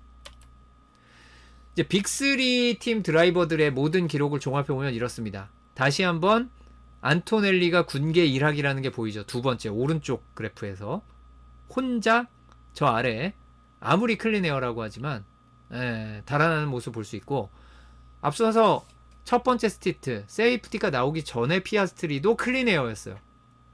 그런데 메르세데스보다 이렇게 압도적인 모습을 보이거나 하는 건 없었죠. 첫 스틴트를 조금 더 확대해서 보면 확대했는데 뭐 별로 달라 보이진 않는데요. 안토넬리가 첫 피스탑을 늦출 수 있었던 이유가 여기 나옵니다. 아까 해밀턴도 별로 안 느려졌어요 얘기했는데 안토넬리는 훨씬 빨라지고 있죠. 이러니까 더더욱 들어갈 필요가 없었던 게 안토넬리 쪽이었습니다. 이걸 폴리노미알로 그리면 이렇죠. 역시 안토넬리가 이 중에서도 군계 1학으로 떨어집니다. 랩타임 빨라지는 게 누군지. 그리고 노리스 이 점선이 피스탑을 했을 때 르클레가 피스탑을 하면서 바로 방어를 할 수밖에 없었다는 게 여기 나오죠. 이 페이스면 이거 방어 빨리 해야죠. 늦추면 늦어질 수도 있으니까. 그래서 르클레이 피스탑도 이해가 되고 그 르클레가 피스탑하고 다가오니까 러셀이 들어간 것도 이해가 되고 이해가 안 되는 피스탑 단 하나가 피아스트리입니다. 이렇게 돼버려요. 두 번째 스틴트는 정말 안토넬리가 혼자 다 쌈 싸먹고 있습니다. 폴리노미얼 그래프로 봤을 때 이번에는 페이스죠. 가운데로 훅 내려와 있는. 뒤에 좀 천천히 브링이 톰 한 거죠. 안전하게 집으로 오면서 중간에 패스티스 랩도 찍고 안토넬리 점선 청록색이 이렇게 모든 걸 압도하고 있고 이 2, 3, 4위 배틀했던 3명은 나름 흐름이 비슷합니다. 그리고 노리스와 해밀턴 역시 타이어를 좀 오래 쓴 노리스와 차에 약간의 이슈가 있었던 해밀턴이 그냥 비슷하게 흘러가는데 이것도 빅3니까 이게 뭔가 느리고 빠르고가 있지 중위권과 보면은 그냥 딴 동네입니다. 예, 그걸 올해는 확실히 이 세 팀만 차이가 나요. 빅3의 히스토리 그래프는 이렇게 나오게 되는데 2, 3, 4위 싸움이 치열하다 했지만 결과적으로는 3, 4위 싸움을 치열하게 한 거고 5, 6위 싸움을 치열하게 했죠. 자, 이제 중위권 가볼 차례입니다. 자, 먼저 나올 팀이 놀랍게도 가슬리입니다. 7그리드 출발 7위로 마무리한 가슬리. 콜라핀토는 심지어 운도 따르지 않았죠. 나름 13위권까지 올라가 있었는데 저런 세이프티카보다 4랩 전에 피스탑을 했습니다. 과연 세이프티카 탓이 전부일까? 라고 하면 꼭 그렇지는 않아요. 콜라핀토의 페이스가 많이 빨랐던 것도 아닙니다. 이 얘기는 이따가 다룰 어떤 팀 때문에 하는 얘기이기도 하고요. 근데 가슬리는 정말 깔끔하게 7위를 지키면서 사실 오른쪽 그래프는 베르스타펜과 사투를 펼친 거죠. 그러면서 7위를 잘 유지하면서 타이어 관리도 잘 해냈습니다. 그래서 여러 번 말씀드리지만 뭐 요새 이러쿵 저러쿵 얘기하는데 타이어 관리하고 추월 안 당하고 버티고 전략적으로 정확한 타이밍에 피스탑 해야 되고 피스탑 실수 안 하면 안 되고 이런 기본적인 레이스의 요소는 그대로예요. 그건 바뀐 거 없습니다. 예, 새로운 파워 유닛의 이슈가 분명히 있지만 그게 레이스의 양상을 다 바꿔놓지 않았습니다. 절대로. 그런 것들을 잘 보여주는 안정적인 운영을 한 가슬리는 어떻게든 7위 자리를 지킬 수 있었습니다. 무슨 요요니까 그냥 쉽게 추월이 될 것 같지만 절대 그렇게 되지 않고 또 될 추월은 또 반드시 되죠. 그런 점에서 예, 뭐 다른 쪽으로 시선을 돌릴 만한 일이 있지만 예, 그러나 기본적인 레이스는 변하지 않았습니다. 그래서 가슬리는 그 기본적인 레이스를 잘해줬고 알핀도 정말 운영이 잘 되고 있습니다. 콜라핀토 빼고 가슬리 기준으로 봤을 때요. 콜라핀토는 가슬리와 비교가 돼서 그런데 좀 차이가 큽니다. 어느 부분도 이게 닿지를 않잖아요. 너에게 닿기를 이거 하는데 닿지를 않는 건 차이가 좀 큰 겁니다. 두 드라이버가. 물론 히스토리 차트에서도 닿지 않습니다. 두 드라이버는 굉장히 큰 차이가 있죠. 이게 얼마나 큰 차이냐면은 가슬리가 콜라핀토랑 레이스를 하면 프리스탑을 해도 돼요. 프리스탑을 해도 남아요. 피스탑 한번 공짜로 해도 남을 정도의 차이가 있었습니다. 세이프티카가 없었으면 프리스탑을 2번 해도 된다는 의미기도 해요. 다음은 레드불입니다. 일단 레드불은 아이작 하자가 스타트에서 순위를 조금 잃은 것이 크기는 했는데 전반적인 페이스, 이 그래프보다도 더 중요한 건 아이작 하자는 물론 세이프티카 전에 피스탑에서 손해 봤어요. 봤는데 그게 정말 치명적이었냐를 얘기하기에 앞서 페이스가 썩 좋지 않았습니다. 베르스타펜이 이러쿵저러쿵 말이 많아도 비교적 깔끔하게 그래프를 그려주고 이 뒤쪽의 그래프가 안 깨끗한데요, 흔들리는데요 라고 생각하실 수 있는데 이 실선, 이거는 가슬리와 배틀하고 있는 겁니다. 예, 본인의 의지로 나오는 랩타임이 아니에요. 본인의 의지 능력과 무관하게 배틀 중입니다. 그런 거고 이 앞부분에 이 깔끔하게 운영을 하는 이런 부분들이 있는 반면에 아이작 하자는 페이스가 썩 좋지 않았고요. 물론 가슬리 콜라핀토보다는 간격이 좁긴 하지만 여기도 닿지 않죠. 두 드라이버가. 여기는 닿았습니다. 예, 두 번째 스틴트에서는 베르스타펜 배틀하면서 어떤 의미에서 손해를 좀 보기도 했고 베르스타펜도 세이프티카의 이득을 보긴 했지만 그 세이프티카가 없었어도 프리스탑을 해서 아이작 하자보다는 앞이었을 거예요. 확실하게. 그래서 예, 분명히 두 드라이버 페이스의 차이가 났습니다. 그래서 이런 차이가 있었기 때문에 아이작 하자는 포인트를 못 딴 거죠. 여기는 확실히 세이프티카가 희비를 갈랐습니다. 아비드 림블라드와 리암 로슨 두 드라이버 다 스타트에서 두 계단을 끌어올립니다. 그런데 레이스를 진행하면서 아비드 림블라드는 두 계단을 1초, 레이스 페이스가 좀 더 좋은 오콘에게까지 자리를 잃은 부분이 림블라드에겐 되게 큰 부분이기도 했고요. 문제는 그것 때문인지 이 림블라드가 피스탑을 좀 일찍 가져갔는데 이게 세이프티카 전이었단 말이에요. 여기에 좀 타격이 있었죠. 반면에 오콘은 세이프티카 때 피스탑을 하면서 순위를 이득을 많이 봤죠. 림블라드는 세이프티카로 손해를 봤고, 그리고 그 세이프티카 끝날 때의 순위가 이 두 드라이버의 최종 순위가 그대로 이어져 버렸습니다. 그래서 지금 보시면 두 드라이버의 페이스를 보면 림블라드가 못했다. 실선이 그렇게 많이 못했다는 느낌은 없죠. 같거나 때로는 더 빠르기도 했던 실선 림블라드인데 이거는 세이프티카가 갈랐습니다. 안타깝게 됐습니다. 이 그래프를 보면 림블라드 첫 피스타 하기 전에 조금 더 페이스를 살짝 끌어올리려는 느낌도 없지 않아 있었는데 로스는 오래 갔잖아요. 세이프티카까지. 그래서 이제 옆으로 쭉 펴진 겁니다. 비슷한 페이스를 잘 유지해준 덕이기도 하고요. 로슨이. 두 번째에서는 확실히 로슨이 비교 우위기는 한데 그렇다고 림블라드가 많이 못한 건 아닙니다. 뒤에서 막 순위도 왔다 갔다 하면서 경쟁한 것까지 생각하면 림블라드도 잘했어요. 그래서 이건 림블라드가 못한 게 없다. 그냥 하늘이 돕지 않았을 뿐이다 라고 보시면 되겠습니다. 비슷하죠. 동네가 비슷한데 위치가 바뀌었어요. 세이프티카 때문에. 다음은 하스입니다. 일단 베어먼의 건. 베어먼의 건은 얘기를 안 할 수가 없습니다.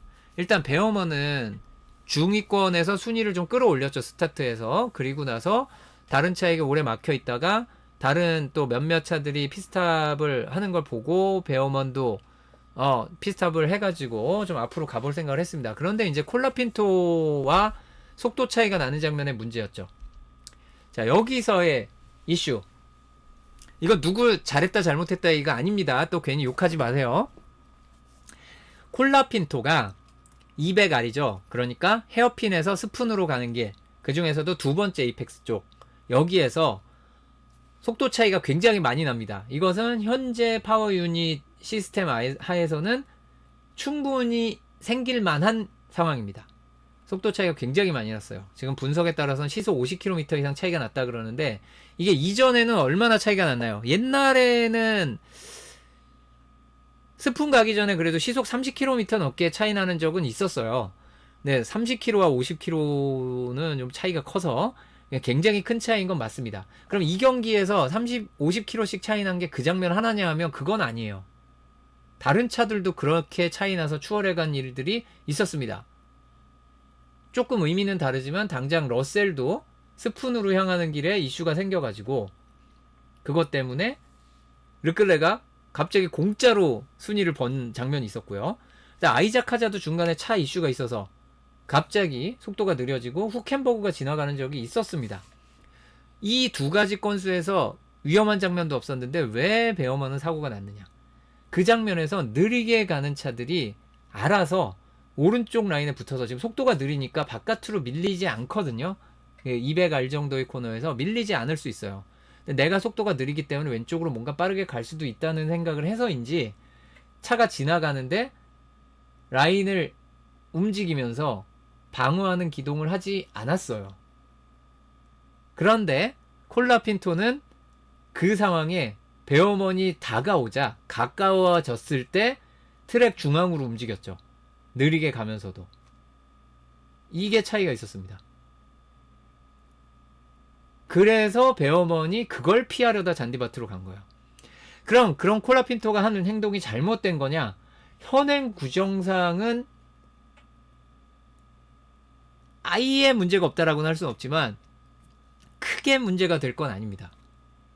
이거는 규정을 조금 건드릴 필요가 있는 부분이에요. 근데 이거는 기술을 규정이 못 따라간 부분이라고도 할 수 있고, 그러니까 이런 상황이 있을 수 있었는데 이걸 규정에 좀 넣었었으면 좋았을 텐데, 예, 라는 겁니다. 이게 지금 블루 플렉을 받는 상황도 아니고 화이트 플렉을 받을 정도로 느린 상황도 아니에요. 그러니까 화이트 플렉을 받는 상황 정도로 한 시속 100km 이상 차이가 나는 경우도 흔하거든요. F1에서는. 그런 경우에도 위험하지 않아요. 화이트 플렉을 흔들어 주고 차들이 레이싱 라인을 피해서 자리를 지키고 있는 걸 지나가는 거면 오히려 쉽게 지나가고 더 좋습니다. 근데 문제는 콜라핀토는 충전을 심하게 하면서 서행을 하고 있는데 그 서행이 그렇게 많이 느린 것도 아닌데다가 레이스 중이고 블루 플렉 받는 백마커도 아니에요.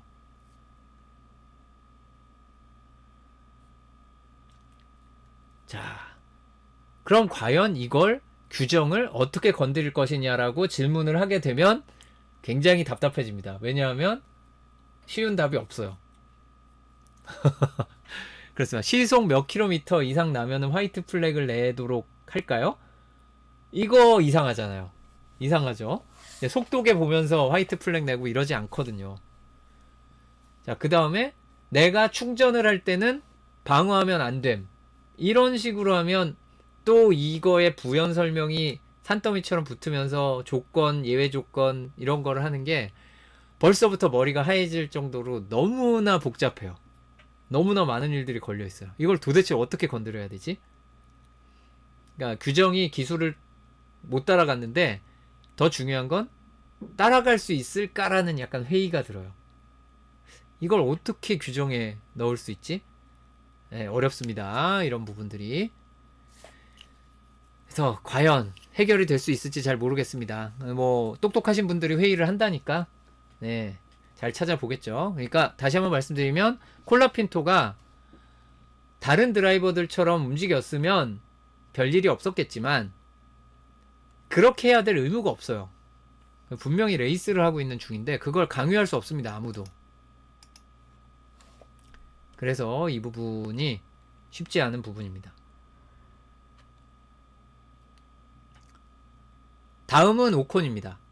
오콘은 어떻게 포인트를 따게 되었는가? 이번 경기에 하이라이트는 아니지만 우리가 쉽게 간과해서는 안 되는 부분이 오콘이 포인트를 땄다는 부분입니다. 오콘은 심지어 세이프티카의 대손해를 보는 세이프티카 2랩 전 피스탑을 했습니다. 대손해죠, 대손해. 실제로 순위를 하나, 두 계단을 잃었어요. 그러나 오콘은 포인트를 땄습니다. 왜? 오른쪽 그래프가 이걸 말해주고 있습니다.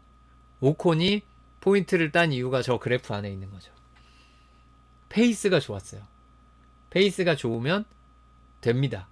일단 순위를 끌어올리고 지킬 수 있고 중간에 하나 더 끌어올릴 수 있고. 그러니까 레이스의 아주 기본 중에 기본이죠. 내가 당장 속도 차이가 엄청나게 되지 않더라도 안정적인 페이스로 꾸준히 달릴 수 있으면 언젠가 기회가 올 수 있다. 오콘이 그래서 포인트를 딴 거예요. 그래서 진짜 세이프티카가 갖다 버렸죠. 오콘도 버림을 받았습니다. 러셀만큼은 아니지만 오콘도 큰 손해를 봤는데 이상하게 오콘은 포인트를 딴 거고요. 두 번째 스틴트 이 그래프는 마치 익스포넨셜이죠. 그게 폴리노미얼로 이렇게 그 2차 곡선이 나와야지 되는데 2차 곡선이란 느낌이 안 드는 이 그래프를 만들어냈습니다. 중위권에서 이렇게 달렸기 때문에 심지어 중간에 배틀 한번 했습니다. 두 번째 스틴트 중간에 순위를 한번 끌어올렸죠. 배틀 한번 했는데 이렇게 된 거예요. 그 정도로 오콘이 레이스 운영을 잘해줬습니다. 첫 포인트 딸만 했죠.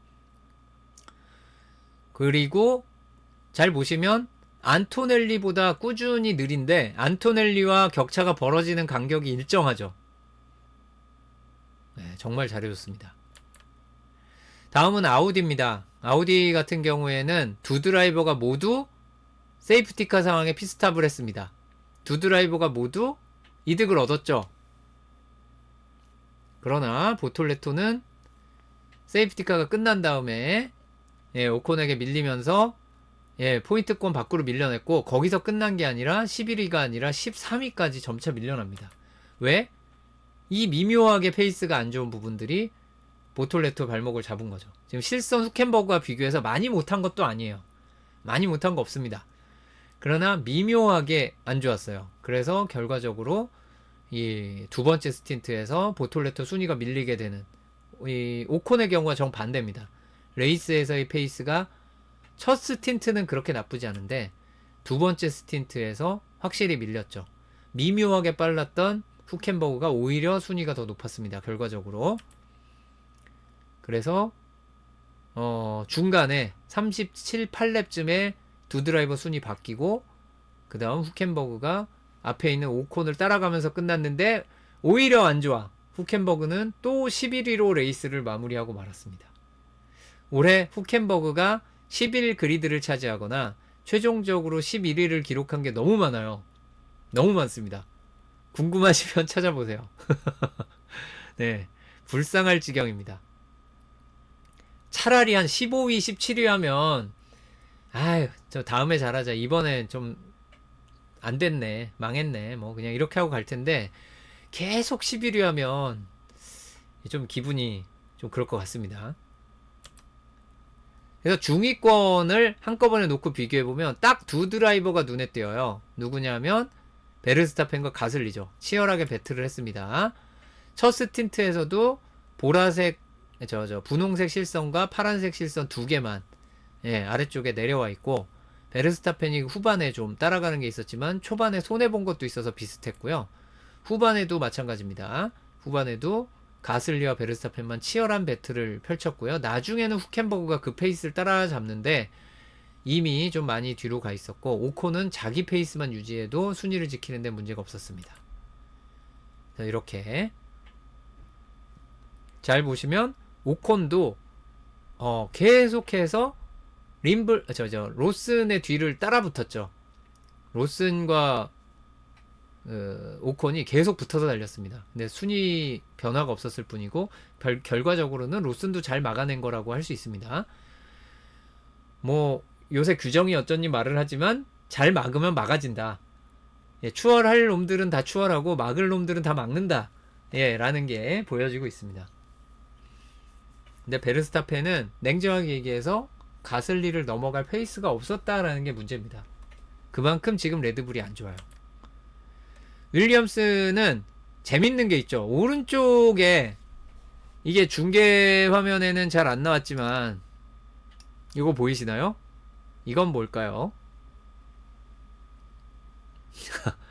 매랩 피스탑을 했어요. 한 랩. 이런 거 언제 하는지 아세요? 이거 프랙티스 때 많이 합니다. 프랙티스 때.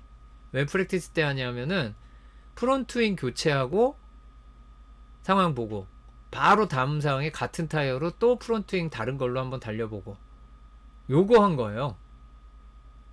테스트 했습니다. 윌리엄스는. 어차피 지금 사인스도 15위인데 포인트가 어림도 없어 보이는데 17위로 가면서 에이, 오늘 사업 접었다. 그래서 지금 마이애미 갈 때까지 테스트를 못 하잖아요. 가져온 윙, 데이터 쌓아. 이거 우리 엔지니어들에게, 퍼포먼스 엔지니어들 소중한 자료가 되겠죠. 이거 가져가면. 자, 소중한 자료들 누적을 했습니다. 그리고 알본이 그 얘기도 했어요. 프론트윙 테스트도 하고 우리 피스탑 연습 진짜 징하게 했다. 그렇습니다.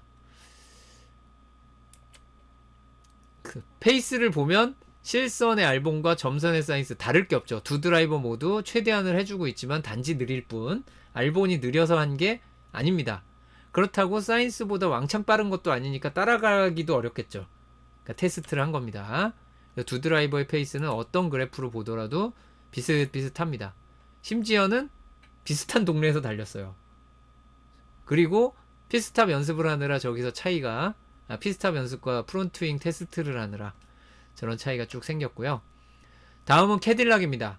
일단 보타스는 하드 스타트를 했고요. 심지어 세이프티카 전에 피스탑을 했습니다. 여기가 눈물 나는 부분이에요. 그러니까 미디엄 스타트를 한, 물론 이게 포인트를 딸 수 있었다 이런 의미와는 아무 관계 없지만 미디엄 스타트한 페레스보다도 먼저 하드 스타트에 보타스가 피스탑을 했더니 세이프티카가 나왔어요. 슬프죠, 요거는. 좀 슬프면. 그래서 이 미디엄으로 끝까지 가야 되잖아요. 정말 슬픈 상황이 됐습니다. 이런 것들도 경험이니까, 뭐 지금은 어차피 잘했어도 포인트와는 거리가 멀어서 괜찮은데, 이런 경험을 가지고 다음에 포인트를 딸 만한 상황 혹은 그 이상이 됐을 때 실수를 안 하면 되니까요. 좋은 기록을 남겼다고 보면 될 것 같습니다. 그래서 보타스가 많이 느렸냐? 좀 느렸죠. 네, 보타스가 점선인데요. 실선의 페레즈가 아주 깔끔한, 느려서 그렇지 관리하고 페이스 유지하는 건 잘해줬습니다. 보타스는 후반에 조금 이제 자리를 많이 내주는 장면들이 있었고, 재밌는 것은 이 두 드라이버가 어쨌든 2경기 연속 둘 다 완주를 했다는 겁니다. 캐딜락에게는 역시 퍼포먼스 엔지니어들 포함해서 팀에 정말 소중한 모두가 쓸 수 있는 데이터를 누적을 해줬다는 데서 그냥 박수 받으면 되고요. 저렇게 보타스가 고생하는 동안 에스턴 마틴도 고생했죠. 특히 세이프티카 상황에서 2번 피스탑을 합니다. 우리 하드로는 못 달릴 것 같아. 이거 이해합니다. 이게 뭐냐 하면 캐딜락이나 에스턴 마틴은 지금 속도가 안 나잖아요. 속도가 안 나서 타이어에 에너지 부담을 많이 못 줍니다. 우리 진세민 아나운서 인터뷰한 이번에 새로 오신 피렐리 레이스 디렉터 아저씨, 마리오 아저씨, 이름이 하필 마리오예요. 어쨌든 그 아저씨도 얘기를 했지만 팀마다 타이어에 가하는 부하가 다르다 했잖아요. 팀마다 타이어에 가하는 부하가 다른데 약팀일수록 부하를 적게 줍니다. 그러면 뭐 타이어 부하를 적게 주면 타이어가 에너지를 적게 받으니까 과열도 덜 되고 오래 쓰고 좋겠네 라는 생각을 하기에 앞서서 무서운 게 하나 있죠. 하드 타이어가, 가끔은 미디엄 타이어도, 어쨌든 하드 타이어가 적정 온도까지 못 올라가고 미끄러지는 경우 정말 많을 수 있겠다. 특히 웜업이 안 되는 세이프티카 직후에 위험할 수도 있다. 이런 생각이 있죠. 그래서 에스턴 마틴, 아무리 지금 폼이 안 좋아도 짬이 있는 팀이죠. 자, 그래서 하드 아닌 것 같아. 우리 다시 미디엄으로 바꿔. 그래서 미디엄으로 리스타트를 한 거예요. 이거는 에스턴 마틴이 경험 있게 잘했다라고 생각합니다. 이거 하드 리스타트 위험할 수도 있어요. 특히 두 드라이버 모두 완주를 노리고 있었죠. 스트롤은 완주를 실패했지만 알론소는 갔습니다. 알론소의 저 마지막 부분, 사실 더 놀라운 거는 이 난리를 치기 전에 여기까지 페이스가 너무 안정적이었다는 거예요. 그리고 나서 여기는 이제 거의 브링이 톰 자, 홈으로 돌아오는 거죠. 안전하게 돌아오면 되는 거예요. 첫 스틴트에서 스트롤이 결코 느리지 않았다는 걸 한번 보여주고, 두 번째 스틴트는 알론소만인데 뭐 뒷부분에 약간 느려짐이 있기는 하지만 완주에 성공했습니다. 이것만으로 박수 받을 일이고, 팀은 제대로 돌아가고 있습니다. 이런 위기 상황에 불평불만이나 하고 한탄하는 게 아니라 힘을 모아서 문제를 해결해 나가는 모습을 보여준다면 에스턴 마틴 시즌 후반엔 올라올 수 있습니다. 이게 제가 올 시즌 예측한 그거잖아요. 에스턴 마틴 시즌 초반에는 개고생을 하겠지만 후반에 올라와서 컨스트럭터 5위쯤 하지 않을까, 막 그런 예상을 제가 했었는데 쉽지 않은 예상입니다. 아직도. 근데 아직도 올라올 타이밍, 원래 예상했던 그 시점은 오지 않았어요. 유럽 가서도 한 서너 경기 한 뒤에 서서히 순위가 올라온다를 예상한 거여서 아직 멀었습니다. 바꿔서 말하면 아직 남겨진 시간이 많습니다. 그 스트롤과 알론소는 거의 둘이 편대 비행을 했습니다. 같은 동네에 있었고요. 그리고 알론소가 완주를 깔끔하게 해낸 편입니다. 이 정도면. 그리고 하위권 세 팀으로 분류하는 게 우리는 받아들일 수 없다라고 윌리엄스가 얘기할 수 있는 그래프죠. 윌리엄스는 아래쪽으로 파고 들어갈 정도로 눈에 띄게 다른데, 이제 바꿔서 말하면 페레스 같은 경우가 윌리엄스 알본과 페이스를 맞추는 듯 하지만 사실은 못 맞춘다 라는 게 나오는 그래프입니다. 그래서 그래프가 향하는 방향이 다르죠. 아래로 내려가는 윌리엄스와 오른쪽 위로 서서히 올라가는 네, 캐딜락, 에스턴 마틴을 볼 수 있습니다. 그 두 번째 스틴트는 하드 타이어라 모두 내려가는데 확실히 윌리엄스가 그래도 캐딜락, 에스턴 마틴과는 다르다라는 거를 보여주고 있습니다. 알본의 테스트가 눈에 띄는 히스토리 차트였고요. 자, 그래서 이번 일본 그랑프리 우승자는 안토넬리였습니다. 지난 경기는 키미 라이코넨이었습니다만 이번엔 키미 안토넬리였습니다. 예, 지난 중국에서 잘못 불러서 안토넬리가 인터뷰를 한 걸 보고 가슴이 아팠습니다. 보시면 죄다 원스탑, 투스탑 아닌 투스탑으로 마무리한 게 알론소고요. 죄다 원스탑입니다. 그리고 상위권과 하위권과의 격차가 생각보다 커지지 않은 거는 세이프티카 때문이죠. 예, 세이프티카 때문에 백마커도 그렇게 많이는 안 나왔고요. 그리고 안토넬리가 챔피언십 리더가 됐습니다. 패스티스 트랩도 안토넬리가 찍었습니다. 제가 지난 경기들에서 이거 안 가져왔기 때문에 지난 경기들 거 가져왔습니다. 예, 호주에서 베르사펜, 중국에서 안토넬리, 이번 일본에서도 안토넬리가 패스티스 트랩을 기록했습니다. 두 경기 연속 해트트랙이에요. 두 경기 연속 폴포지션 패스티스 트랩 우승을 다 가져갔죠. 이거 흔치 않습니다. 다음 패스티스 피스탑. 피스탑이 좋은 팀은 언젠가 올라온다. 여기에서 눈에 띄는 거 1위만 보면 1위가 메르세데스, 페라리고요. 메르세데스 같은 경우에는 현재 1위와 6위 호주에서, 그 다음 중국에서는 8위에 하나 있네요. 그리고 일본에서는 3위와 5위 기록했고요. 페라리 같은 경우에는 호주에서 2, 4위, 그 다음 중국은 1위 하나 있고요. 그 다음 일본에서는 1위와 2위입니다. 그리고 이번 중국에서의 해밀턴 피스탑이 최초로 2.00초 올해 최고 기록이 나왔습니다.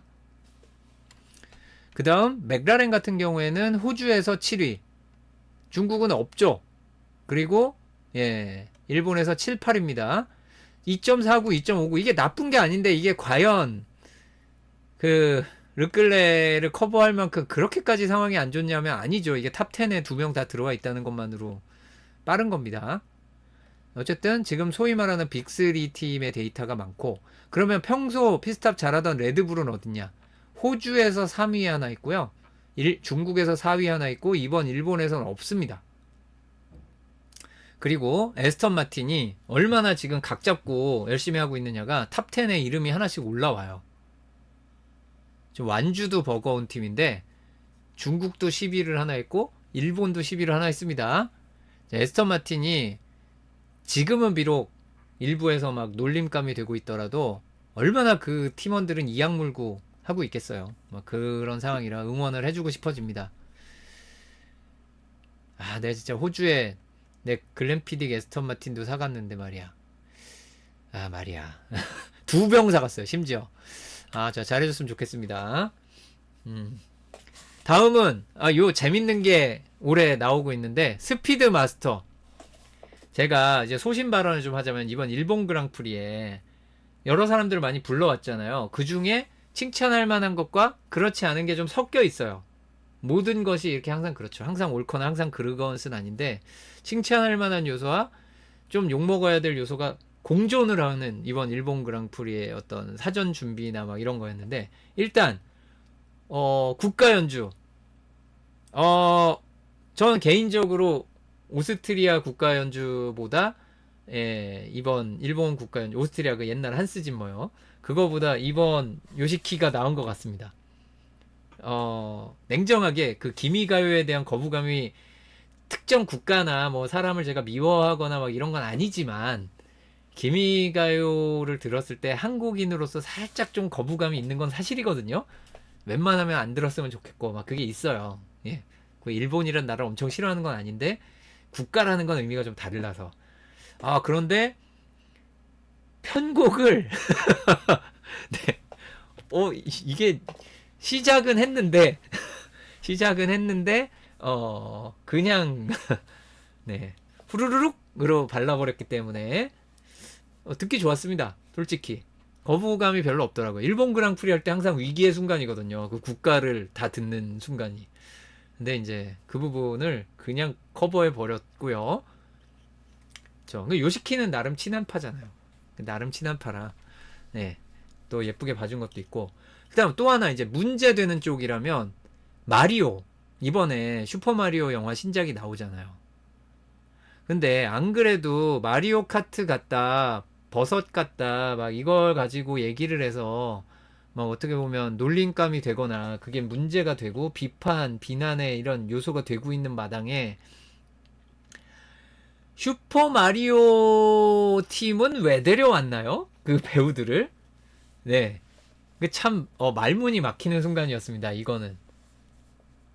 아, 그쵸. 이거는 좀 잘못된 거 아닌가. 그 협상하는 과정에서, 어, 걔네는 이제 마이애미 전에 하고 싶었을 것 같은데, 차라리 마이애미에서 하지. 네. 아, 그렇습니다. 안 그래도 지금 이슈 많은데, 이게 재밌나? 라는 생각이 좀 들었고요. 그러나 저는 잭 블랙은 좋았습니다. 아, 그 사람은 진짜 이 경기를 즐기면서 본다라는 느낌을 전달을 해주잖아요. 야, 그런 느낌의 사람들이 해줬으면 좋겠습니다. 그러니까 모 CEO나 그냥 뭐 이렇게 그 레이스를 평소에 본 적이 별로 없을 것 같거나 아니면 별로 유쾌하지 않은데 억지로 와서 난 한다 막 이런 느낌이 아니고 저 사람은 그게 연기더라도 정말 즐겁게 해주잖아요. 얼마나 좋아요. 즐겁잖아요. 갑자기 그 체커드 플렉 흔들기 전에. 예, 그렇습니다. 어쨌든 최고 속도 기록은 옷에 알핀과 아우디. 알핀이 여기 이름을 계속 올린다는 것도 참 놀라운 부분인데 이번에 아우디 후켄버그가 시속 350을 스즈카에서 찍었습니다. 세상에. 스즈카에서 350이요? 상하이 354는 안 놀라죠. 스즈카 350은 그러니까 굉장히 그러니까 지금 현재의 규정이 마음에 안 드는 거는 자유잖아요. 많은 사람이 마음에 안 들 수 있는데 분명한 건 뭔가 엄청난 요소가 있어요. 그게 매력적이지 않아서 탈이지 엄청난 요소가 있는 시스템입니다. 장점이 있어요. 단점이 너무 붉어져서 탈이지. 그렇습니다.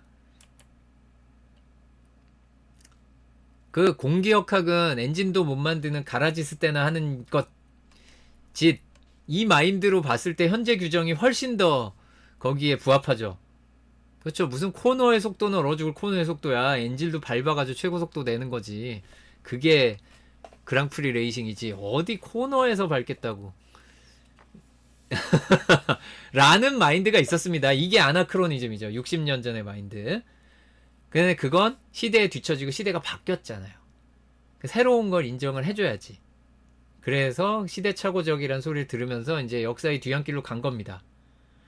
근데 바꿔서 얘기하면 물론 그렇게 안 될 것 같지만 이게 시대가 바뀌는 거일 수도 있어요. 세상이 바뀌는 거일 수도 있는데 내가 지금까지 한 십수년 봐왔던 걸 기준으로 생각해서 아 이건 F1이 아니야 라고 얘기하는 게 사실 내가 시대에 뒤처지는 걸 수도 있을 수 있다라는 아닐 것 같지만 일단 가능성을 열어놓고 생각해야 네 시대착오자가 안 되지 않을까 싶습니다.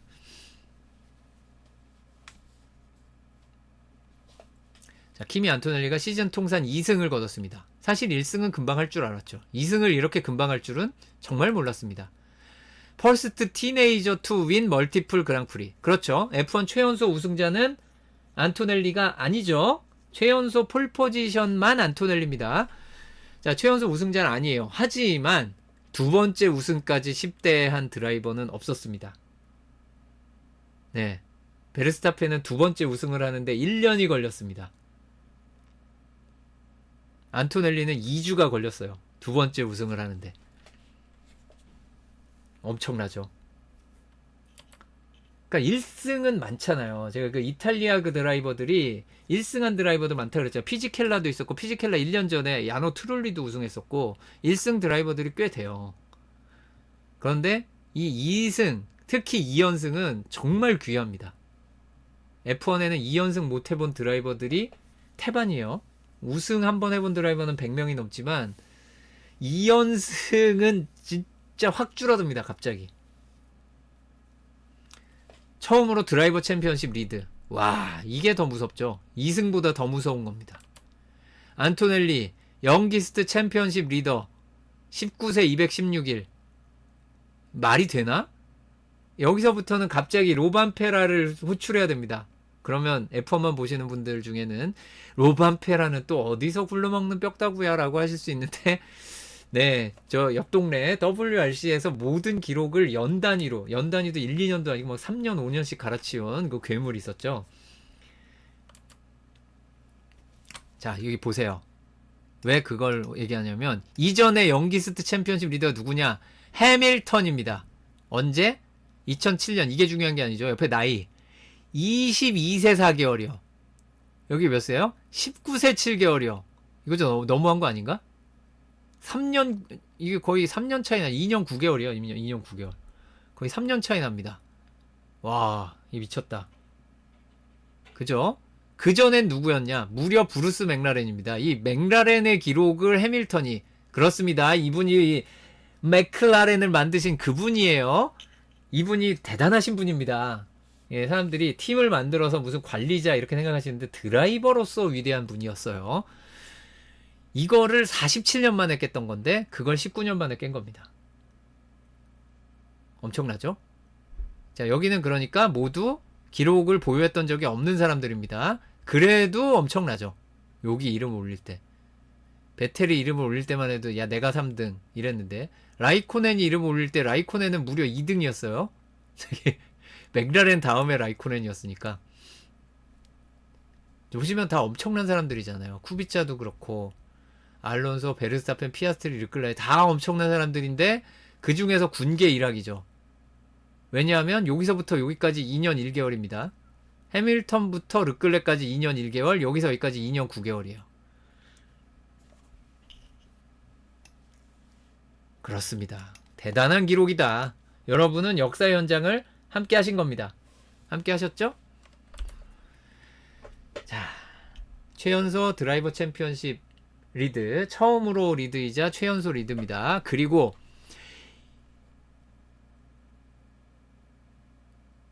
23년 만에 첫 이탈리아 드라이버의 연승이 아니죠. 이건 제가 잘못 썼습니다. 죄송합니다. 틀릴 수 있죠. 여러분들도 이해해 주실 거죠? 네. 잘못 썼습니다. 73년 만입니다. 73년. 네. 23년도 어려운데 73년이에요. 73년. 그렇습니다. 정확히는 72년인데요. 1954년입니다. 1954년. 이탈리아 드라이버는 우승자는 꽤 있었는데 연승이 없었어요. 아스카리 이후에. 아스카리 이후에 유일한, 아스카리랑 2명밖에 없습니다. 연승을 한 게. 야, 그렇습니다. 아스카리라뇨. 여기서부터 좀 엄청나죠. 알베르토 아스카리면 F1 초창기에 심지어 그 F2 규정이에요. F2 규정 시대예요. 그럼 이탈리아 사람들이 지금 흥분하겠어요? 안 하겠어요? 해야죠. 뭐 야닉 시너나 막 저희 뭐 이쪽 저쪽에서 다 안토넬리를 막 이렇게 다 외치고 있는 이유가 있습니다. 키미 안토넬리 2경기 연속 폴 포지션과 우승인데, 제가 폴 투 윈을 쓰려다가 제 중계 중에도 말씀드렸듯이 안 돼, 모든 랩 리드 안 했으면 폴 투 윈 아니야 라고 주장하는 소수입니다. 소수의 사람이 계세요. 그분들을 배려해서 폴 앤 윈이라고 썼습니다. 그리고 2경기 연속 해트트릭입니다. 뭐 그냥 다 최연소입니다. 이런 거 폴 투 윈 해트트릭 다 최연소예요. 폴 포지션 자체가 최연소였기 때문에 무조건 최연소입니다. 이런 건. 다음, 메르세데스가 3년 만에 처음으로 3경기 연속 폴 포지션과 우승을 가져가는, 3년 동안 이거 못 해본 거죠. 사람은 왔다 갔다 하지만 어쨌든 메르세데스 드라이버가 폴 포지션과 우승을 3경기 연속 가져갔습니다. 그리고 드라이버 오브 더 데이도 하고 가야죠. 이번에 피아스트리 27%. 안토넬리도 19% 받을만 했고, 르클레도 받을만 했고, 감투상이죠, 그 밑에. 해밀턴과 베르스타펜. 그래, 너 파우인시 좀 안 좋았나 보다. 그래도 팀메이트 배틀은 보여줬잖아? 한 잔에. 베르스타펜. 야, 차도 안 좋은데, 그래도 어떻게 또 포인트급까지 와서 가슬리랑 배틀도 보여주고. 가슬리 있지 않나요? 저기 보이지 않나요? 퍼센트 앞에. 죄송합니다. 네, 7이 있으니까 가슬리는 있는 셈으로. 네, 그렇고요.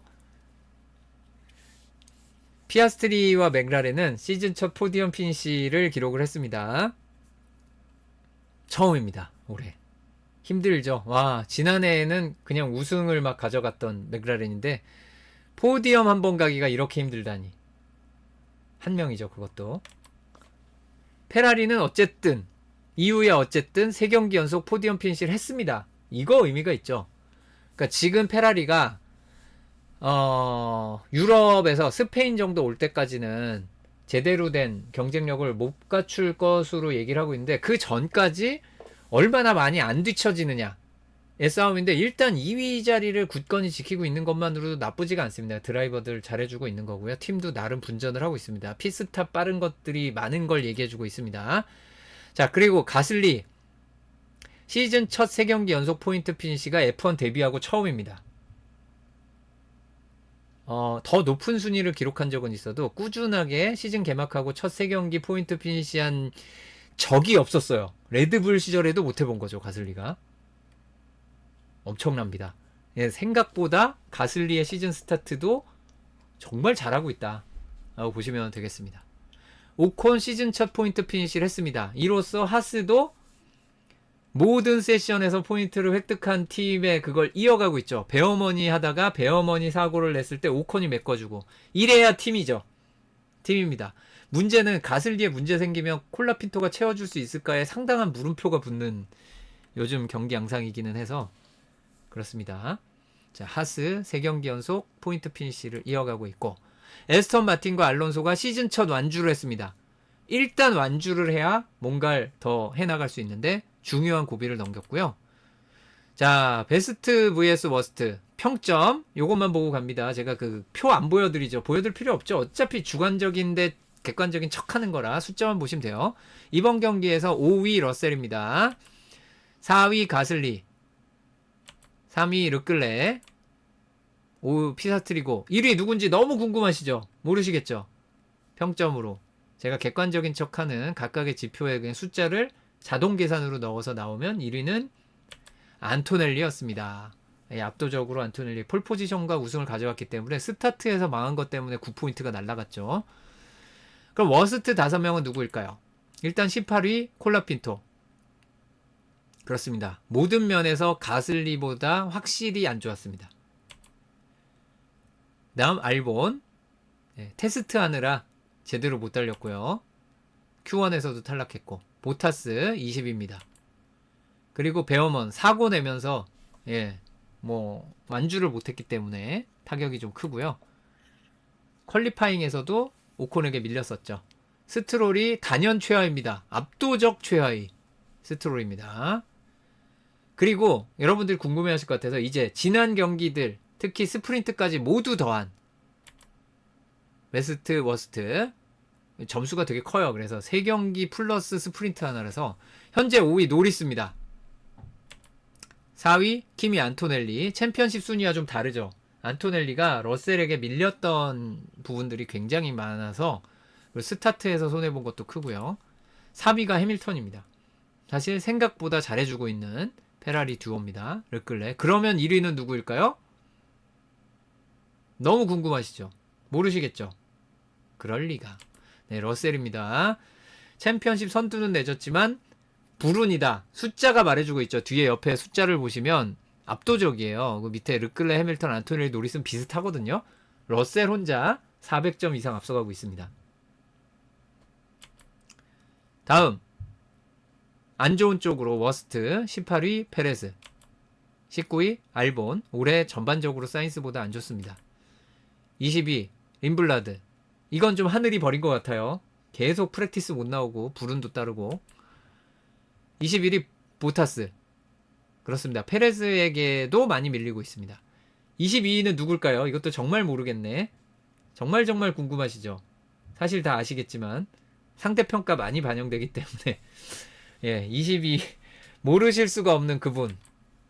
역시 압도적인 1위 랜스 스트롤이 되겠습니다. 그래서 WDC 순위는 어떤가?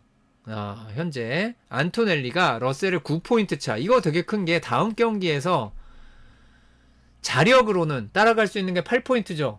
왜 7포인트 아니고 8포인트인가요? 스프린트 있습니다. 마이애미. 자, 그래서 이런 일들이 벌어지고요. 그래서 자력으로 못 따라간다는 게 러셀에게는 안타까운 부분인데 자력이 그렇게 중요한 시즌은 아닌 걸로 보입니다. 그리고 르클레와 해밀턴이 굳건하게 3, 4위를 지키고 있는데 해밀턴과 안토넬리도 31포인트 차이밖에 안 납니다. 생각보다는 그렇게 큰 차이는 아니에요. 메르세데스가 2014 시즌 뭐 이런 때처럼 앞서 나가고 있지는 않다라는 거 기억해 주시면 좋겠습니다. 그리고 맥라렌 드라이버들이 쭉 올라왔는데 여전히 베어먼 7위.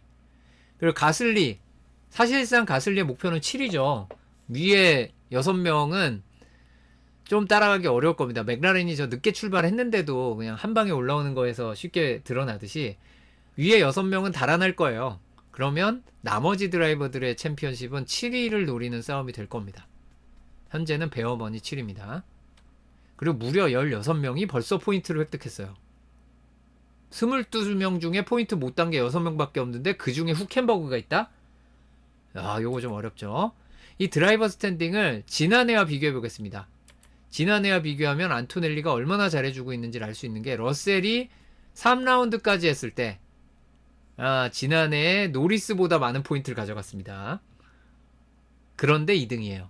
안토넬리가 더 많은 포인트를 땄기 때문이고 3위는 똑같죠. 그리고 4위 해밀턴과 러셀도 큰 차이가 아니고 5위 노리스도 안토넬리보다 조금 적은 정도니까 비슷합니다. 즉 상위권의 흐름은 큰 차이는 아니에요. 예년과 비교해서. 팀 순위는 어떨까요? 일단 메르세데스가 45포인트 차. 역시 한 경기에 자력으로 따라잡을 수는 있는데 스프린트가 있어서 현실적으로는 어려운 차이 45포인트 차이고요. 그 다음 페라리와 맥라렌도 44포인트 차이가 납니다. 그래서 2, 3위를 더하면 거의 메르세데스 나오고 하스가 여전히 4위를 지키고 있어요. 알핀이 5위로 올라왔습니다. 무려 알핀 5위. 어마어마하죠. 르노 시절이 아니면은 참 생각하기 힘들었을 순인데 물론 알핀에서 한 적이 있긴 하지만 어쨌든 5위까지 올라온 것 알핀도 대단하고 레드불이 6위까지 밀린 게 더 큰 문제입니다. 5위에서 6위로 밀렸어요. 레드불이. 6위는 좀 크죠. 페라리가 2020 시즌이었나요? 6위 했잖아요. 그때 얼마나 욕을 먹었나를 생각해 보시면 그때 페라리도 하고 싶은 말 많았거든요. 굉장히 많았어요. 규정과 관련된 할 얘기 정말 많았는데 안 들어줬죠. 드라이버들도 베텔과 르클레 그 인기 드라이버들을 데리고 온갖 안 좋은 상황에서 코로나 시기에 욕이란 욕은 다 먹었는데 과연 레드불도 그렇게 될 것인가? 아닐 것 같긴 해요. 네. 팀 스탠딩도 지난해와 비교를 해보겠습니다. 오른쪽이 2025, 왼쪽이 2026입니다. 보면 메르세데스가 확실히 조금 더 앞서 나가고는 있는데 재밌는 것은 페라리도 지난해 2등 메르세데스보다 15포인트나 더 벌고 있어요. 페라리가 스타트가 결코 나쁜 게 아닙니다. 메르세데스가 잘하는 것뿐이지. 이때까지 지난해 팀은 알핀이 9팀이 포인트 딴 건 똑같아요. 근데 알핀이 유일하게 0포인트였는데 알핀 벌써 16포인트입니다. 지난해 같은 시기 6위 하스보다 더 번 거죠. 그러니까 알핀 입장에서는 엄청난 발전을 해줬다. 반면에 에스턴 마틴은 지난해 초반에 스트롤이 포인트 열심히 따줬는데 올해는 노포인트고 한동안 노포인트일 것 같다. 라는 게 캐딜락과 에스턴 마틴의 문제입니다. 캐딜락과 에스턴 마틴은 어지간히 레이스가 이상하게 진행되는 걸로는 포인트 따기가 힘든 상황이어서 정말 많이 이상하게 진행이 돼야 됩니다. 그렇습니다. 어쨌든 이렇게 해서 컨스트럭터 챔피언십 순위까지 일본 그랑프리 리뷰 모두 마무리 해봤습니다.